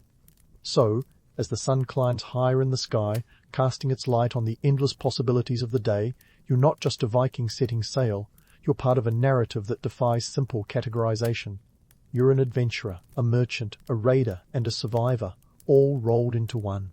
Whether it's the promise of riches, the allure of discovery, or the call of destiny, the journey continues, and with each stroke of the oar, you're writing a story that echoes through time. As the longships disappear over the horizon, leaving behind a wake of both salty spray and unresolved curiosity, let's shift gears to the beating heart of Viking culture, their belief system. The Vikings were nothing if not complex, with gods as compellingly flawed as a reality TV cast and sagas that rivaled the best of Netflix. Start with this. Viking religion was a tapestry of stories, myths, and rituals that stitched together their understanding of the world. Their pantheon was like a divine dysfunctional family reunion, with gods who were as human as they were cosmic. Take Odin, for instance, the All-Father. He wasn't just some distant deity chilling on a throne in Asgard. He was a wanderer, a seeker of wisdom, willing to sacrifice an eye for knowledge. Talk about commitment issues, right? And while he was the god of war and death, he was also the patron of poetry and inspiration. The Vikings didn't do one-dimensional characters. Then there's Thor, everyone's favourite thunder god. Forget the cape and chiselled abs. The real Thor was more about the hammer and a hearty appetite. He was the protector of mankind, battling giants in stories that were essentially the superhero comics of the Viking Age. And let's not overlook Loki, the trickster whose schemes and shenanigans were the stuff of legend, literally. He was the original chaos agent, always stirring the pot with a grin that said, "What could possibly go wrong?" But these gods weren't just characters in a story, they were integral to Viking life. They explained the unexplainable, offered guidance in uncertain times, and were invoked for everything from successful harvests to victory in battle. When you're living in a world where winter can last half the year, and your neighbour might raid your farm at any moment, having a pantheon that's got your back is as comforting as a warm fur cloak. And let's talk about the Valkyries, those warrior maidens who would make any battlefield feel like a casting call for an epic action movie. They swooped down to choose the bravest warriors to join Odin in Valhalla, the Viking version of Club Med for the heroic dead. It's a place where you could feast and fight to your heart's content, a kind of eternal after-party for those who died with sword in hand. But here's the kicker. Viking mythology wasn't just about gods and glory. It was a reflection of their understanding of the world. A world rich in natural wonders and harsh realities. Ragnarok, the prophecy of doom and rebirth, wasn't just a doomsday story. It was a reminder that everything has an end, even the gods, and that from destruction comes renewal. It's a story that speaks to resilience and the acceptance of life's cycles, a lesson in existentialism before it was cool. These myths were passed down through storytelling, the Viking version of a family night around the fire. sagas, epic tales of heroes and adventure were the main vehicle for preserving history and identity. These weren't just bedtime stories. They were oral histories, living documents that shaped the cultural consciousness of a people. Think of them as the medieval podcasts, full of intrigue, drama, and moral lessons. They were how Vikings remembered their past, celebrated their heroes, and taught their children about honor, bravery, and the occasional need for a bit of cunning. Let's not forget the skalds, the poets and bards who were the rock stars of the Viking world. They wielded words like weapons, crafting verses that could inspire armies or bring kings to tears. In a society without written records, they were the keepers of history, the preservers of tradition. And they weren't just spinning yarns. They were shaping public opinion and immortalizing deeds, ensuring that even the most mundane of warriors might one day be remembered in verse. Now, time to unravel the myth of the Viking as purely a savage marauder. Their religion and stories reveal a complex society with a deep appreciation for art, culture, and the human condition. It was a world where the lines between legend and reality blurred, where the fantastical was as much a part of life as the tangible. Sure, they had a penchant for raiding, but they were also traders, explorers, and settlers, spreading their influence far beyond the icy shores of Scandinavia. So, as the afternoon sun begins to dip toward the horizon, casting long shadows over the land, you're not just walking a path well trodden by warriors and gods.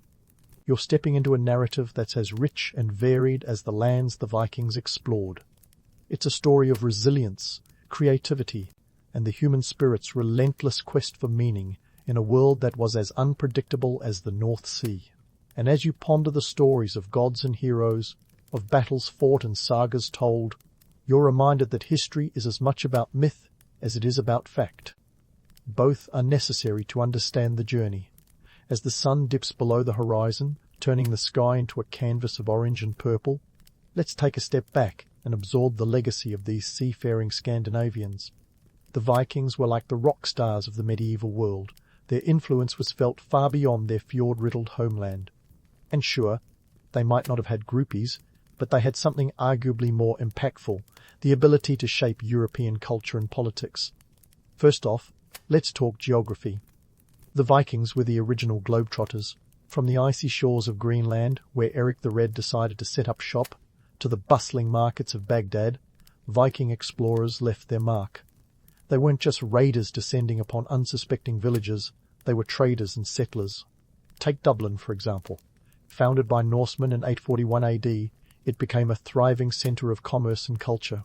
Fast forward a few centuries, and you can still see the Viking influence in place names and archaeological finds. The Vikings weren't just passing through, they were setting up camp and making it count. Now, let's get political. The Vikings had a knack for upsetting the status quo, shaking up the political landscape like a snow globe. England is a prime example. The Viking Age left a permanent mark on the English language and culture, thanks to Norse settlers mingling with the local Anglo-Saxons. Words like sky and window are gifts from our Viking friends. Not to mention the Danelaw, a region of England under Norse control that introduced new laws and governance styles. It's like the Vikings walked into a medieval board meeting and decided to rewrite the agenda. But wait, there's more. The Vikings also had a hand in shaping the Byzantine Empire's military strategies. Ever heard of the Varangian Guard? These were elite Viking warriors who served as personal bodyguards to the Byzantine emperors. When your emperor's hiring Vikings as security, you know they've got a reputation for more than just swinging axes. They were trusted, feared, and, most importantly, respected. So, what about those myths that cling to the Viking legacy, like barnacles on a longship? The horned helmets? Pure fantasy, as we've already established. But the romantic notion of the fearless Viking warrior, that's got a kernel of truth. These folks were tough as nails, surviving harsh winters and even harsher seas. Yet, they were also farmers and family members, weaving a life from both conquest and cultivation. The allure of the Viking lies in this duality, the warrior and the worker, the raider and the ruler. Speaking of dualities, let's talk about the gritty realities. Not every Viking was a Leif Erikson discovering new worlds. Many were simply trying to get by, farming their lands and trading their goods. The daily grind was real, and the romanticized image of endless adventure glosses over the hard work it took to keep a Viking village running. It wasn't all feasts and fights, it was also toil and trade. And what about that infamous Viking brutality? Sure, they raided, but they were also part of a broader medieval culture where violence was as common as a stiff drink at a Norse feast. If anything, the Vikings were products of their time, where might often made right and survival was a constant challenge. They lived in a world where alliances shifted like the tides and loyalty was as precious as silver. But the legacy of the Vikings is more than just raids and conquests. It's about their contribution to the medieval melting pot. They were cultural conduits, bringing new ideas, technologies, and even genes to the places they touched. Their sagas and stories have endured because they speak to universal human experiences, adventure, ambition, and the eternal quest for something greater. And while the legend of the Viking looms large, it's the reality of their adaptability and resilience that truly defines their impact on history. So, as the night blankets the land and you prepare to drift into sleep, consider the Viking legacy as more than just a chapter in a history book. It's a story of exploration and integration, of human spirit and survival against the odds. The Vikings remind us that history is not just the grand tales of heroes, but the everyday lives of those who dared to venture beyond the horizon, leaving behind a world forever changed. And as you close your eyes, let the echoes of their longships lull you into a dream of new worlds and untold adventures, where the possibilities are as endless as the sea itself. In the bustling streets of 15th century Mainz, where cobblestones were more common than good ideas, a young Johannes Gutenberg was busy not paving the streets but plotting his future. Picture a town where the air was thick with the scent of change, not quite revolution, but definitely a whiff of something brewing. Mainz, by the way, wasn't just any old town, it was a thriving hub of commerce, and the residents were as likely to haggle over the price of a pig as they were to discuss the latest in metalwork. It was here that Johannes, born around 1400, give or take a year, because medieval record-keeping wasn't exactly known for its precision, began his journey. Gutenberg's family wasn't just any run-of-the-mill clan. Johannes was the son of Freile Gensfleisch zu Laden, try saying that 5 times fast, who was part of the patrician class. Yeah, the Gensfleisch family wasn't just rolling in dough, they had a whole bakery of influence. His father held a position in the mint, meaning young Johannes probably spent his childhood surrounded by shiny coins and the kind of talk that would make any future inventor's ears perk up. If you think about it, money and innovation are like peanut butter and jelly, or perhaps more appropriately, like parchment and ink. Now, Mainz wasn't all coin counting and merrymaking. The socio-economic landscape was a bit like a medieval game of Monopoly, only with more actual knights and fewer hotels.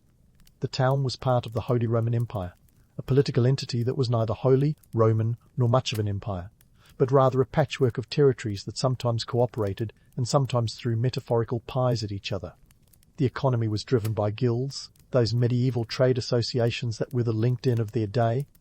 You had your blacksmiths, your weavers, and of course your goldsmiths, each vying for power and influence. Young Johannes was likely apprenticed in the art of goldsmithing. This wasn't just about making fancy jewelry, it was the medieval equivalent of being a tech wizard. You needed precision, creativity, and a willingness to play with fire, literally. This background laid the perfect foundation for Gutenberg's future tinkering. It's as if Steve Jobs had started out in a garage with a soldering iron, only with more anvils and fewer circuit boards. The 15th century was a time of significant social upheaval, though. The Black Death had left its mark, reducing the population by an estimated 30–60% just a few decades prior. Talk about a bad day at the office. This pandemic had thrown the established order into chaos, and in its wake, those who survived found themselves in a world ripe for innovation. For those like Gutenberg, this chaos was less of a setback and more of a blank canvas, albeit one with a few ink blots from the past. In his formative years, Johannes probably saw the power of information, or the lack thereof. Remember, this was a time when books were painstakingly copied by hand, making them as precious and rare as a unicorn sighting. The demand for knowledge was increasing, but the supply was lagging behind like a medieval mule. This was where Gutenberg's innovative spirit began to stir, like a pot of stew left to simmer. Despite the romantic notion of a genius working in solitude, Gutenberg's path was riddled with challenges. His family's status didn't shield him from the economic pressures of the time. In fact, it was these very pressures that likely fueled his drive to innovate. Necessity, as they say, is the mother of invention. And in Mainz, the necessity was to find a way to make information as accessible as the local tavern. Gutenberg's early years weren't spent in ivory towers or academic cloisters, but in workshops and guild halls, where the clatter of metal and the hum of commerce were the soundtrack of his youth. He was a product of his environment, a place where tradition and innovation brushed shoulders as often as not. His youthful experiments, though not well documented, were probably filled with the kind of trial and error that would make modern inventors nod in sympathy. Burning eyebrows and singed fingers were likely occupational hazards. As he grew older, Johannes would carry the spirit of experimentation like a torch through the dark ages of knowledge dissemination. But that's a tale for another time. For now, let's leave young Gutenberg in Mainz, surrounded by the echoes of clanging anvils and the promise of a future that would one day change the world. In the streets of that German town, under the shadow of guild halls and the ever-watchful eye of history, the seeds of revolution were quietly being sown, waiting, just waiting, for their moment to spring forth. As the echoes of clanging anvils faded into the background, the scene was set for Johannes Gutenberg's next act, which would be less a straight line to success and more a roller coaster through medieval economics. Let's be clear, inventing the printing press wasn't like stumbling upon a winning lottery ticket. It was more akin to betting your life savings on an untested startup run by a guy who still lived in his parents' basement. First off, Gutenberg wasn't rolling in riches. Sure, his family had clout and a decent bank account, but that didn't mean Johannes had a free pass to lavish living. Enter the financial struggles that would make modern student debt seem like spare change. The invention of the printing press was an economic gamble of epic proportions, involving loans, partnerships, and a level of financial juggling that would make a circus performer blush. In 1439, Gutenberg found himself in Strasbourg, a city with a reputation for its flourishing trade and a penchant for legal disputes. It was here that Johannes took his first steps towards his magnum opus, fueled by ambition and, quite possibly, a touch of desperation. Johannes was a man with a plan, or at least the semblance of one. He had an idea, a twinkle in his eye, and a knack for convincing people to part with their money. But like any good story, things weren't straightforward. In Strasbourg, Gutenberg got involved in a lawsuit which wasn't exactly the best way to impress investors. It turns out that promising to deliver a miracle invention without actually having it ready can lead to some awkward conversations and, inevitably, to court. He was sued by his partners after a business venture fell flat. Imagine trying to sell a revolutionary idea only to have it crash and burn before it even left the workshop. Despite this hiccup, or perhaps because of it, Gutenberg pressed on. The man was nothing if not persistent. By the mid-1440s he was back in Mainz, and this time he wasn't messing around. He secured a loan from a wealthy financier named Johann Fust, who would become Gutenberg's frenemy in this high-stakes drama. Fust invested 800 guilders, a sum that today would be in the tens of thousands of dollars. This was no small change, and the stakes were higher than a medieval tower. With this investment, Gutenberg could finally start tinkering in earnest. The technical challenges Gutenberg faced were monumental. Creating movable type was akin to putting together a jigsaw puzzle with pieces made of molten metal. Each letter had to be cast individually. The precision needed was so exacting it could make a Swiss watchmaker sweat. Gutenberg employed a method of casting type in metal, using an alloy of lead, tin, and antimony, which sounds like a recipe for alchemical disaster, but was actually quite ingenious. And let's not forget about the press itself, which was based on an adapted wine press, a nod to the region's vinous heritage, no doubt. But here's where the humour creeps in. Imagine the trial and error involved in getting all this to work. Ink that was too runny would smudge, while ink that was too thick might not transfer at all. It's as if Gutenberg was trying to bake a cake with ingredients that had minds of their own. The printing process required a painstaking balance, and the first attempts probably looked more like abstract art than the neat columns of text we take for granted today. Gutenberg's quest wasn't just a technical endeavour, it was an economic one. He needed to make his invention profitable, and that meant producing something people actually wanted. Enter the Gutenberg Bible, the first major book printed using mass-produced movable metal type. The completion of this 1028 two-page volume in 1455 was a triumph, but it didn't happen overnight. Each page required meticulous attention, and producing the full run of approximately 180 copies was a mammoth undertaking. These Bibles weren't cheap either. A single copy could cost the equivalent of 3 years' wages for a clerk. Ironically, it was this very triumph that led to Gutenberg's downfall. Fust, who had initially backed the project with enthusiasm, turned into a creditor with a vengeance. In a twist worthy of a soap opera, Fust sued Gutenberg for the return of his investment, claiming mismanagement of funds. The court ruled in Fust's favor, and he seized control of the printing workshop, leaving Gutenberg out in the cold. It's a classic tale of innovation meeting harsh economic reality, where the dreamer gets ousted by the financier who holds the purse strings. Yet, despite this personal setback, Gutenberg's legacy was already set in motion. The printing press had taken on a life of its own, and the spread of printed works would soon reshape the world. But let's not get ahead of ourselves. There's more to this story, and we've only just begun to peel back the layers of Gutenberg's life and the extraordinary times he lived in. As we leave Johannes for now, sidelined but not defeated, consider the tenacity and vision it took to gamble everything on an idea that would eventually change the course of history. The next chapter of this saga will explore how the world reacted to this revolution in print, but for now, let's let Gutenberg catch his breath. He's earned it, after all. While Johannes Gutenberg was catching his breath, the real drama was just getting started in the world beyond Mainz. The Gutenberg Bible, an achievement that seemed to drop from the heavens like manna, was more like a miracle blended with a hefty dose of blood, sweat, and tears. This wasn't just a book, it was the literary equivalent of launching the first smartphone in a world used to sending smoke signals. Let's put it out there, the production of the Gutenberg Bible was a Herculean task. Imagine producing 180 copies of a 1,282-page tome when every single letter had to be set by hand. And not just any hand. No, we're talking about the steady, precise hands of craftsmen who had to make sure each E didn't look like an O and each twasn't masquerading as an ill. If the digital age has given us typos, the age of Gutenberg gave us painstaking precision. The technical feats were staggering. Gutenberg's process involved creating over 290 unique characters to account for all the intricacies of Latin text.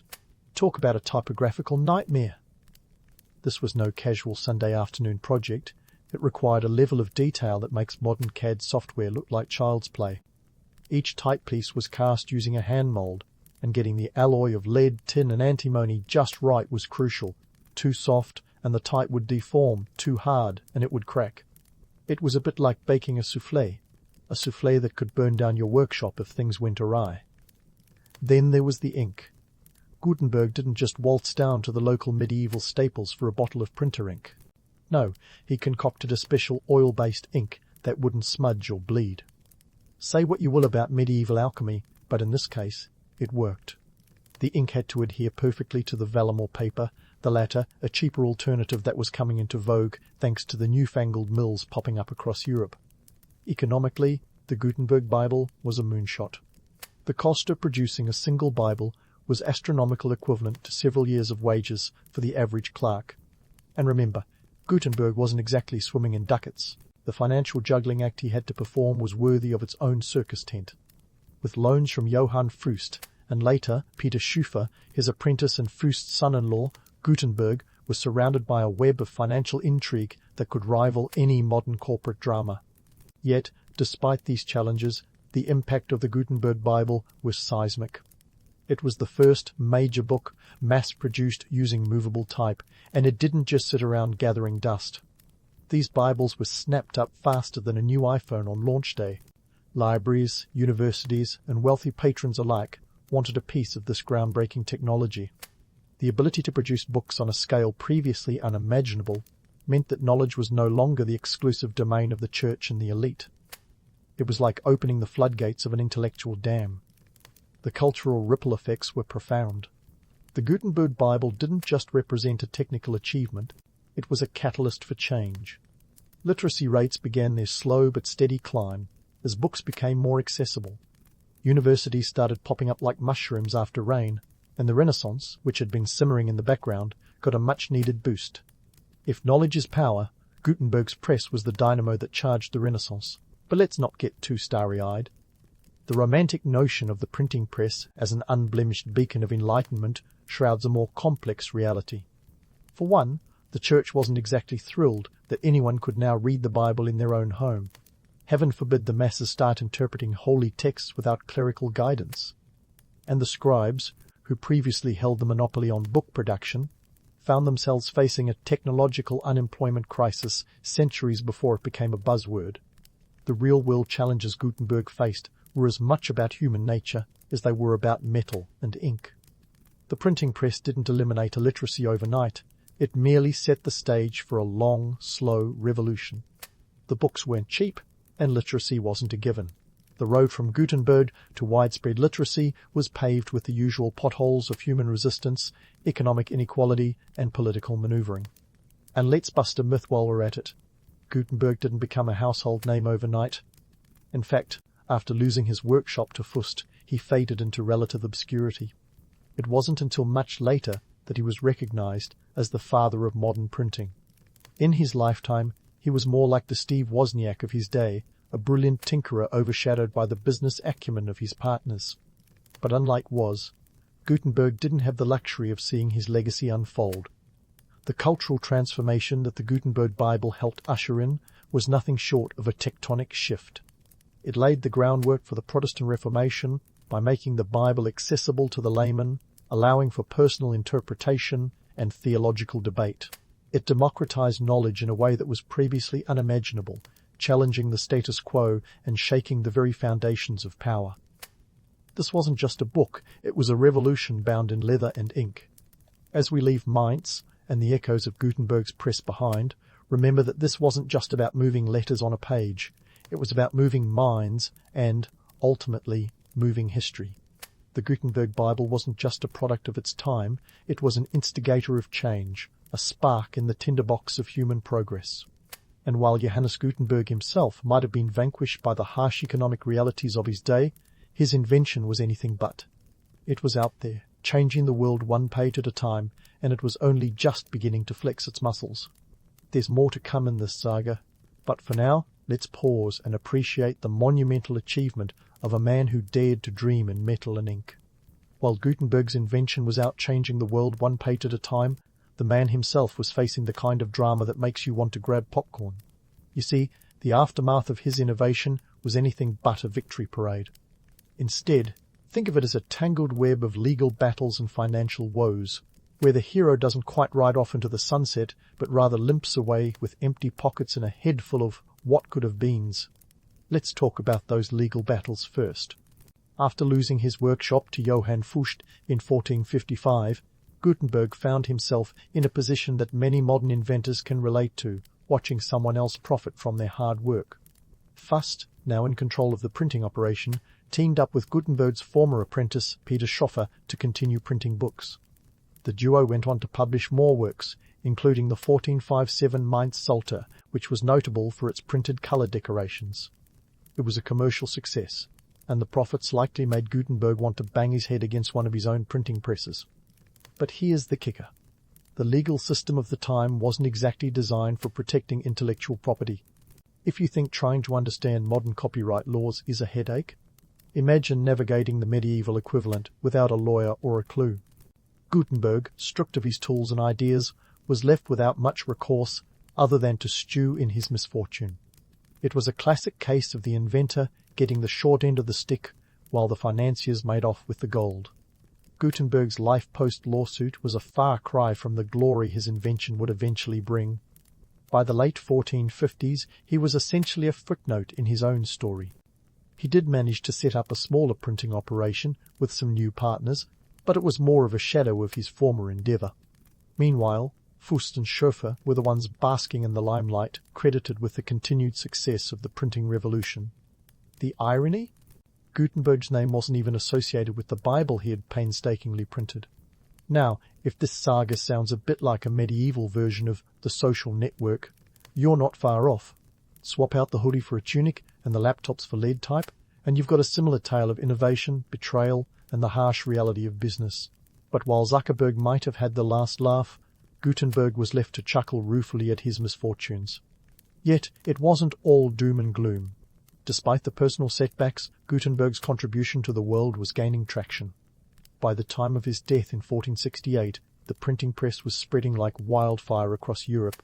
From Italy to England, presses were popping up, churning out books and pamphlets faster than the old scribes could say calligraphy.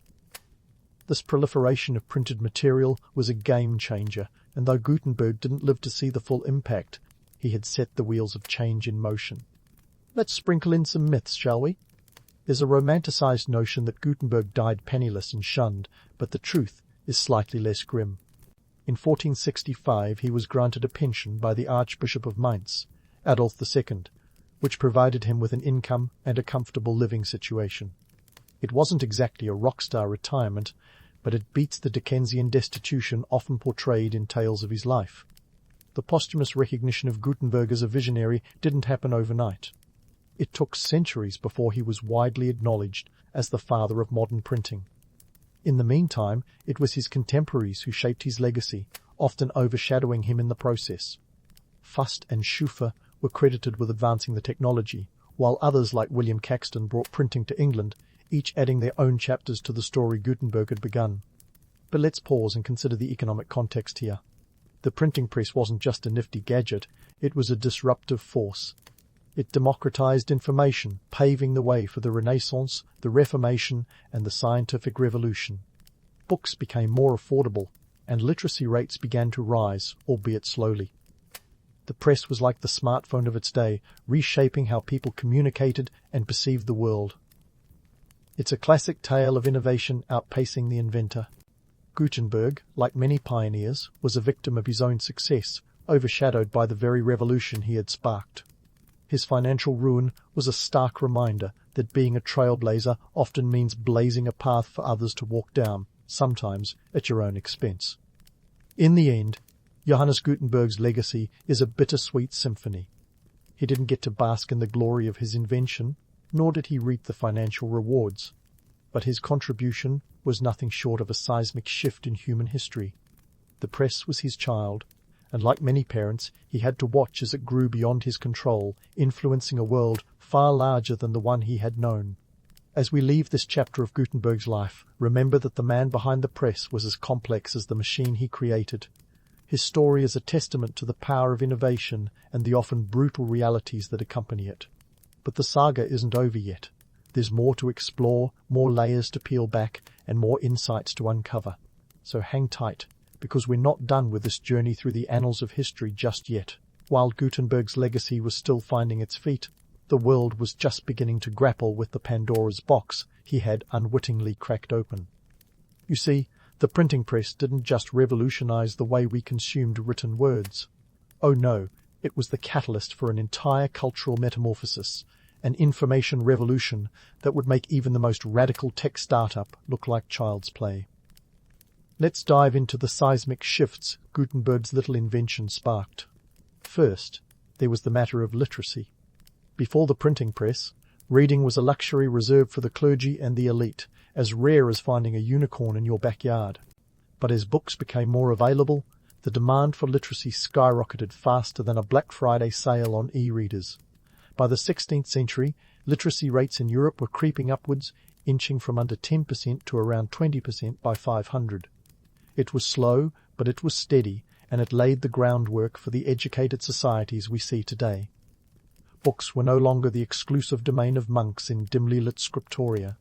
Instead, they found their way into the hands of merchants, artisans, and even the occasional peasant with a thirst for knowledge. The printing press turned the book from a status symbol into a tool, a transformation akin to the smartphone revolution of the 21st century. Suddenly, information wasn't a privilege, it was a right. Gutenberg's press didn't just make books more accessible, it changed their very nature. With the ability to mass-produce text, ideas spread like wildfire across the continent. Martin Luther's 95 Theses, for example, would have been just another obscure church document if not for the printing press. Instead, it went viral in the 16th century sense, circulating across Europe with the speed and impact of a social media megatrend.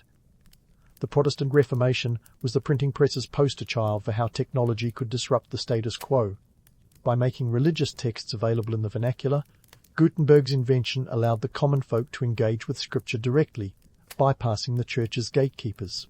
It was like giving everyone their own megaphone in a world where only the few had voices. This empowerment led to religious upheaval and, ultimately, the fracturing of the Catholic Church's hegemony. Economically, the printing press was a goldmine, or at least it laid the foundation for one. The burgeoning book industry created new markets and job opportunities, from printers to publishers to booksellers. In Venice alone, the number of printers grew from a mere handful to over 150 by the end of the 15th century. The city became a hub of intellectual and commercial activity, a medieval Silicon Valley where the currency was ideas and the exchange rate was innovation. But the revolution wasn't all roses and enlightenment. As with any disruptive technology, there were winners and losers. The scribes, once the masters of the written word, found themselves out of a job faster than you could say digital transformation. Monasteries that had thrived on the labor-intensive process of copying texts were suddenly faced with obsolescence. It's a classic case of technology outpacing tradition, a narrative as old as time and as fresh as the latest app update. Politically, the printing press was a double-edged sword. It democratized information, but it also put power into the hands of those who could wield it most effectively. The ability to influence public opinion through printed pamphlets and broadsides meant that political and religious leaders had to adapt or perish. The press became a tool for propaganda, for dissent, and for the dissemination of revolutionary ideas. It was the original platform for free speech, a precursor to the cacophony of voices we hear today on the internet. Let's not forget the unintended consequences. With more books and pamphlets circulating, the world was awash with information and misinformation.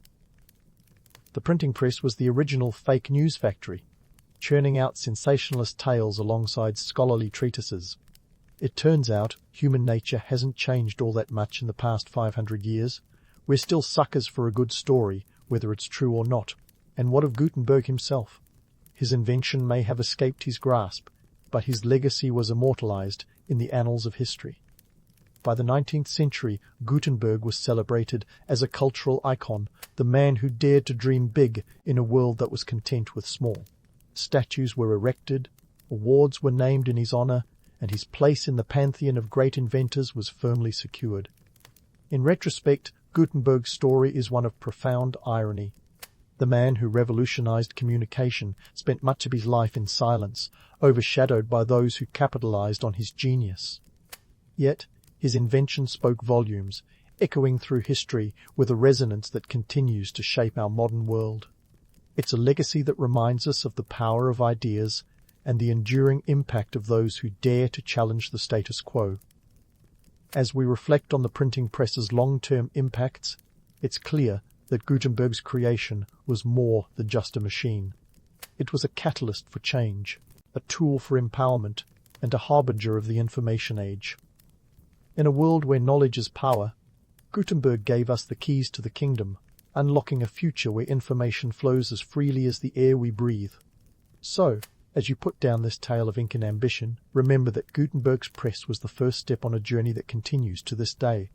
From printed books to digital screens, the thirst for knowledge is unquenchable, and the legacy of Johannes Gutenberg is etched not just in history, but in the very fabric of our society. It's a story of triumph, of tragedy, and of the enduring human spirit, a tale as old as time, yet as fresh as the morning's headlines. If you've ever tried untangling your headphones after they've been in your pocket for, 2 minutes, you already have a taste of what Celtic knotwork looks like. Now, imagine doing that on purpose, with a quill, and for spiritual reasons. Welcome to the intricate world of Celtic art, where the early medieval period wasn't just about surviving the Dark Ages, but also about making things unreasonably complicated. Celtic knotwork emerged around 450 to 750 AD, a time when the British Isles were a patchwork of tribes, kingdoms, and the occasional Viking raid. While most folks were busy trying not to die of plague or sword, some were putting pen to parchment, or more accurately, stylus to vellum, and creating art that would make your average modern doodle look like kindergarten scribbles. This art form didn't just pop up out of nowhere like a viral TikTok trend. It spread through what we now call Ireland, Scotland and Wales, back when these places were more about clans and less about kilts. The mind-bending complexity of Celtic knotwork is matched only by the surprising simplicity of the tools used. Imagine drawing a masterpiece with a stick and some soot. Okay, maybe not that primitive, but close. Artists used basic tools: quills, ink made from oak galls, and vellum, which is just a fancy word for calf skin stretched until it screams. Yet, with these humble materials they crafted loops, spirals, and mazes that would make a mathematician weep with either joy or frustration. But what's the cultural significance of all these loops and whorls, you ask? Well, these knots weren't just about jazzing up the corners of a manuscript. They symbolized eternity, the interconnectedness of life, and the endless cycle of birth and rebirth, all without a single loose end, literally. Think of them as spiritual memes etched into history. They were way more than just pretty patterns for your nan's favourite blanket. In fact, these designs held deep spiritual meanings, often tied to the complex web of Celtic beliefs about the natural and supernatural worlds. Celtic society wasn't just about brawling warriors and mystical druids. It was an intricate tapestry of beliefs where nature and the divine were woven into everyday life, much like their art. Knotwork was a visual manifestation of these beliefs, offering a reminder of the unseen forces that shaped their world. Now, let's talk about the spread of these tangles of beauty and confusion. As Christianity tiptoed its way into the Celtic lands, these knots found a new home in the pages of illuminated manuscripts, like the famous Book of Kells. This wasn't just the Bible with a splash of colour. It was a vibrant, swirling testament to the fusion of old and new beliefs. The monks, those early medieval influences, were the ones who took these patterns to new heights, blending them with Christian symbols in a way that would make modern brand partnerships look like child's play. These knots weren't just there to look pretty, though they did that job remarkably well. They were a bridge between the old pagan ways and the new Christian teachings, a way to communicate spiritual truths without uttering a single word. And as the knots spread, so did their influence, weaving their way into the very fabric of Celtic identity. So, next time you find yourself wrestling with a knot of wires or a particularly stubborn shoelace, spare a thought for the Celtic artists who turned such chaos into a symbol of eternal harmony. In a world where everything seems to unravel at the worst possible time, maybe there's something comforting in the idea of a knot that never ends. And that, my friend, is Celtic knotwork in all its tangled glory, a testament to the beauty of complexity in a time that was anything but simple. And speaking of tangles, let's unravel the twisted web of meaning behind those Celtic knots. If you've ever thought, hey, that knot looks like it's telling me something profound about love or eternity, you're not alone. Over the centuries, these designs have picked up more interpretations than a fortune cookie factory, and some are about as reliable. Take the Trinity knot, also known as the triquetra. It's often associated with the Christian Holy Trinity, but in the Celtic context, it's like the Swiss Army knife of symbolism. It could mean anything from the three realms, earth, sea, and sky, to the stages of womanhood, maiden, mother, crone. Not to mention, it doubles as a symbol of eternal love. Basically, it's the knot that keeps on giving, covering all bases like a particularly versatile emoji. Then there's the Dara knot, derived from the Gaelic word for oak tree. This knot is all about roots, strength, and wisdom. It's the original stay grounded mantra. In a society where trees weren't just part of the landscape but practically family, this knot served as a reminder to stay connected to one's roots, both literally and metaphorically. But before you start tattooing oaks on your biceps for a boost of ancient wisdom, let's remember that much of the symbolism is a modern gloss applied to ancient art with little written record to back it up. The Celts, those masters of oral tradition, didn't leave us a handy user manual for their symbols. So, a lot of what we know about these knots comes from later interpretations. The Victorians, those notorious romantics, loved to ascribe meanings to just about everything Celtic. They were the ones who decided that these knots were dripping with deep, mystical significance. Kind of like how everything from that era seemed to come with a side of swooning and handkerchiefs.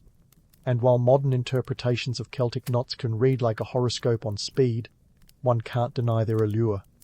Who wouldn't want to believe that an intricate loop could protect from evil or signify eternal love? It's the kind of mystical thinking that makes astrology apps popular, because who doesn't enjoy a dash of magic with their morning coffee? But back to reality. The Celts were practical folks. While they didn't exactly jot down a symbolism for dummies, they did live in a world where art had to pull double duty. It wasn't just decoration, it was a statement of identity, a coded message for those in the know. In the absence of written records, societies like the Celts used symbols as a way to convey stories, beliefs, and values. It was a kind of visual language, one that spoke of community and continuity in a world where both were constantly under threat. Economically, these knots were more than just pretty patterns. They were cultural currency, a way to demonstrate skill and craftsmanship. A well-crafted knot wasn't just a decoration, it was a status symbol. If you could afford to commission a piece of knotwork, you weren't just anyone, you were someone of means and influence.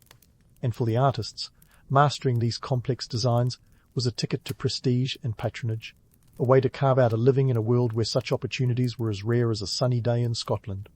The political landscape of the time also played a role in the knotwork craze. As tribes and kingdoms jockeyed for power, symbols became a way to reinforce alliances and assert dominance. Imagine a chieftain commissioning a knotwork piece. It's like sending a message that says, "Look at my fancy knots." Who's got time for war when you're busy being this cultured? In short, these knots weren't just about pretty patterns, they were a statement of who you were, where you came from, and what you stood for. And that's why, centuries later, we're still fascinated by them, even if our interpretations sometimes take flights of fancy that would leave the original Celtic artists scratching their heads. So, as we navigate the maze of meanings, let's keep in mind that what we see as ancient wisdom might just be a case of modern imagination running wild. But hey, if believing in the magic of knots makes your day a little brighter, who am I to untangle that?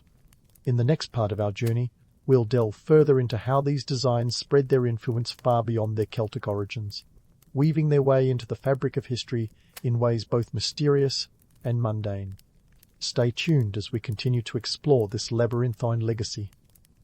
As we continue our tangled journey through the world of Celtic knotwork, let's dive headfirst into the economic and political waters that kept these designs afloat.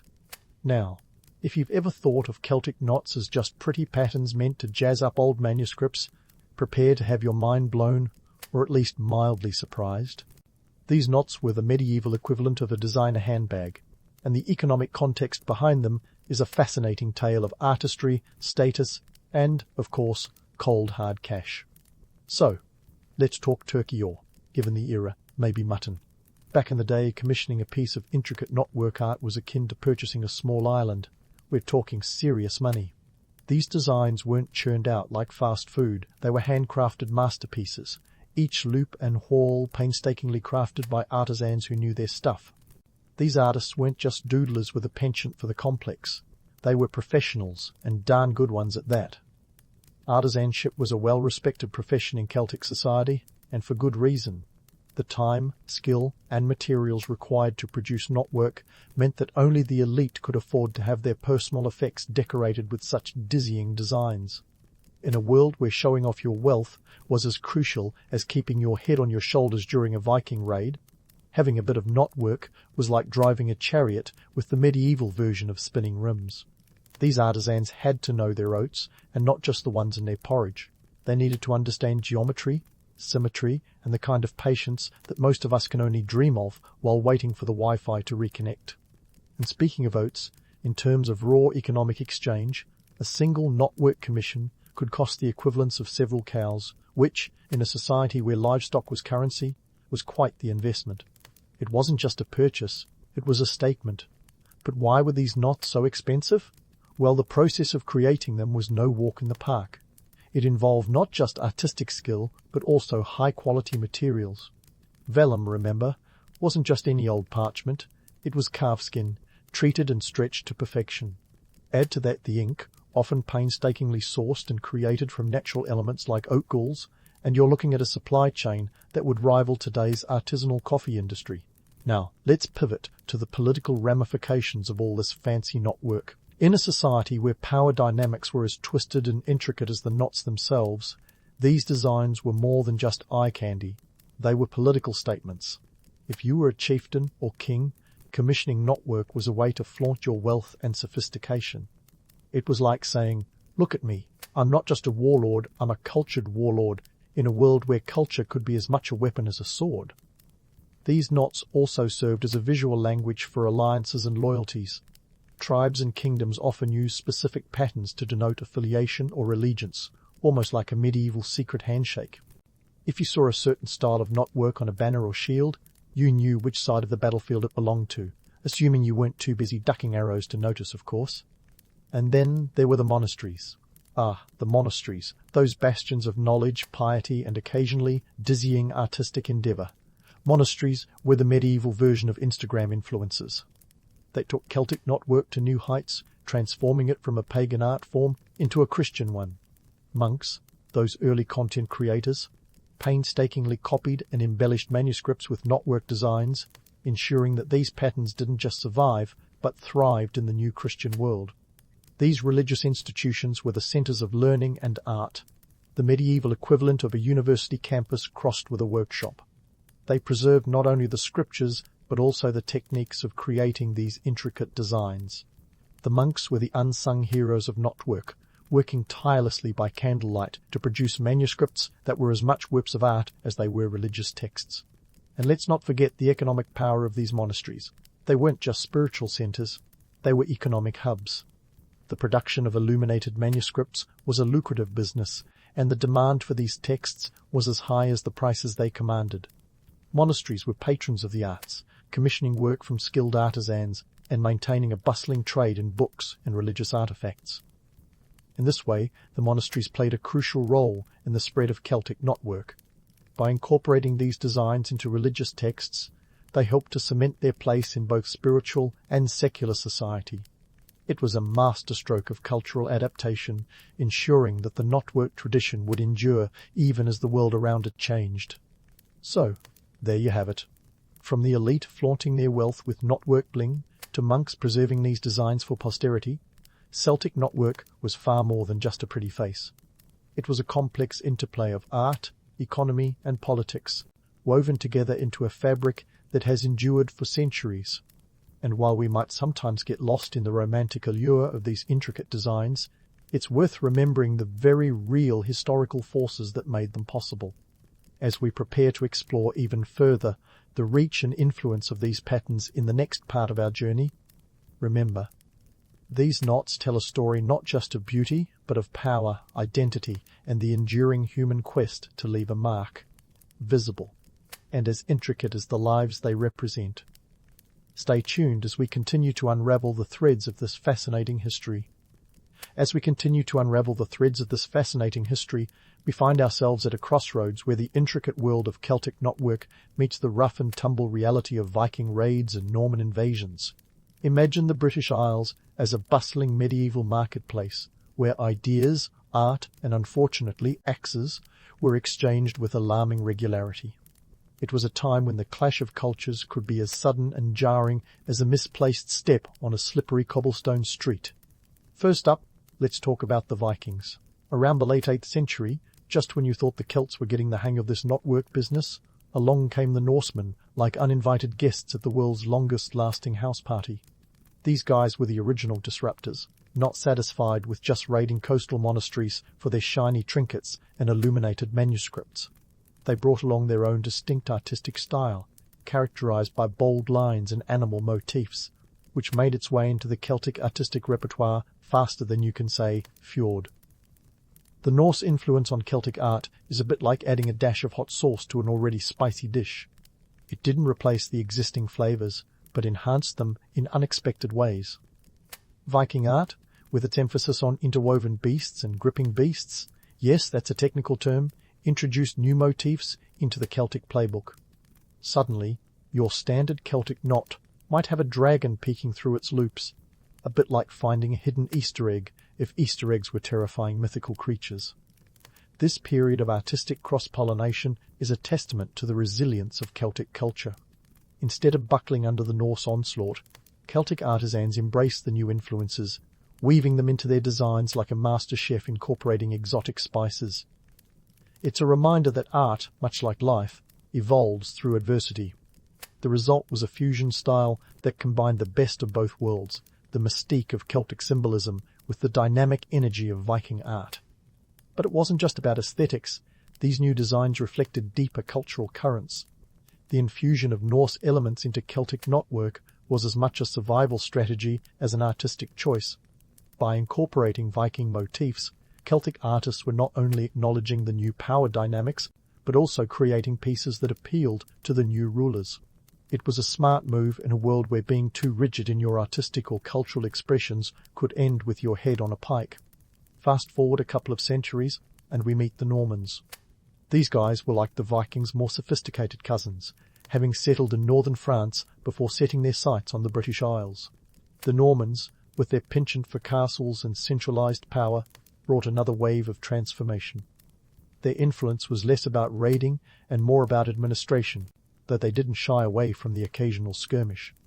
The Norman invasion of TN66, led by William the Conqueror, was a seismic event in British history, and its tremors were felt in the realm of art as well. With the Normans came a new wave of artistic styles, heavily influenced by Romanesque art. This was art that spoke of power, authority, and, dare I say, a touch of medieval swagger.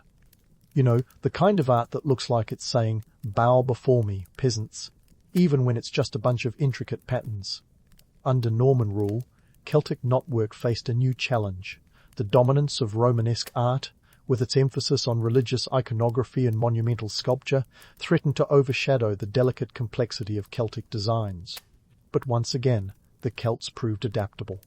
Rather than fading into obscurity, Celtic knotwork found new life by integrating with the prevailing Norman styles. This wasn't just about survival, it was about thriving in a new cultural landscape. The fusion of Celtic and Norman art is like a medieval mashup, a testament to human creativity under pressure. These artistic exchanges didn't just happen in forgotten corners of the British Isles, they were a part of the broader tapestry of medieval Europe. In this era of cultural convergence, Celtic knots adorned everything from church carvings to royal regalia, weaving their way into the very fabric of society. For the Celts, the stakes were high. This wasn't just about maintaining artistic traditions. It was about preserving a cultural identity amidst the chaos of conquest and colonization. The adaptability of Celtic knotwork is a testament to the ingenuity of its creators, who managed to keep their art relevant in a rapidly changing world. It was a dance of survival, where the steps were as intricate as the knots themselves. Economically, these fusions of style represented a savvy maneuver. By appealing to the tastes of Norman rulers and their courts, Celtic artisans found new patrons and markets for their work. This was a time when art could open doors, sometimes literally, as in the case of elaborately carved church doors, and provide opportunities in a society where social mobility was about as common as a unicorn sighting. Of course, all this artistic mingling wasn't without its critics. The purists, had they existed in medieval times, might have lamented the loss of authentic Celtic art. But history shows us that art is seldom static. It's a living, breathing entity that evolves with the times, much like fashion trends or your favorite band's sound. And in a world where survival often depended on adaptability, the Celts were nothing if not adaptable. So, next time you see a piece of Celtic knotwork, remember that it's more than just a pretty pattern. It's a symbol of resilience and adaptation, a testament to the power of cultural exchange. These knots tell stories of survival and innovation, reflecting a world where art wasn't just about beauty, it was a strategy for enduring in turbulent times. As we continue to weave our way through this tale, keep in mind that the story of Celtic knotwork is far from over. With each new chapter in history, these designs have found ways to adapt and thrive, leaving a legacy as intricate and enduring as the knots themselves. Stay tuned as we dive deeper into the labyrinthine journey of Celtic art and its impact on the world stage, revealing how these ancient symbols continue to captivate our imaginations today. As we dive into the legacy of Celtic knotwork, let's address some modern myths that have more staying power than a bad haircut. You see, the 19th and 20th centuries were a hotbed of historical revisionism. Think of them as the Wild West of cultural reinterpretation. The Celtic revival was in full swing, a movement where artists and intellectuals, fueled by romantic nationalism, decided that what Europe really needed was a hefty dose of ye olde Celtic charm. This wasn't just an exercise in artistic nostalgia, it was a full-blown cultural renaissance that would make even the most ardent time travellers do a double take. The revivalists had a knack for taking historical liberties that would make even Hollywood blush. They painted the Celts as mystical nature lovers, all while conveniently glossing over the more unsavory parts of history, like the occasional human sacrifice. It was a bit like rebranding a notorious outlaw as a misunderstood hero. And nothing sold the sanitized version of Celtic history better than the intricate allure of knotwork. This romanticized vision of the Celts found its way into everything from literature to architecture. In Ireland, the Celtic revival was part of a broader push for national identity, a way to assert cultural independence from British influence. Suddenly, Celtic symbols were everywhere, on buildings, in artwork, even on state seals. It was as if the whole nation had gone to a Celtic-themed costume party and decided never to leave. But while the revivalists were busy casting the Celts as the ultimate bohemian dreamers, they were also laying the groundwork for a commercial phenomenon.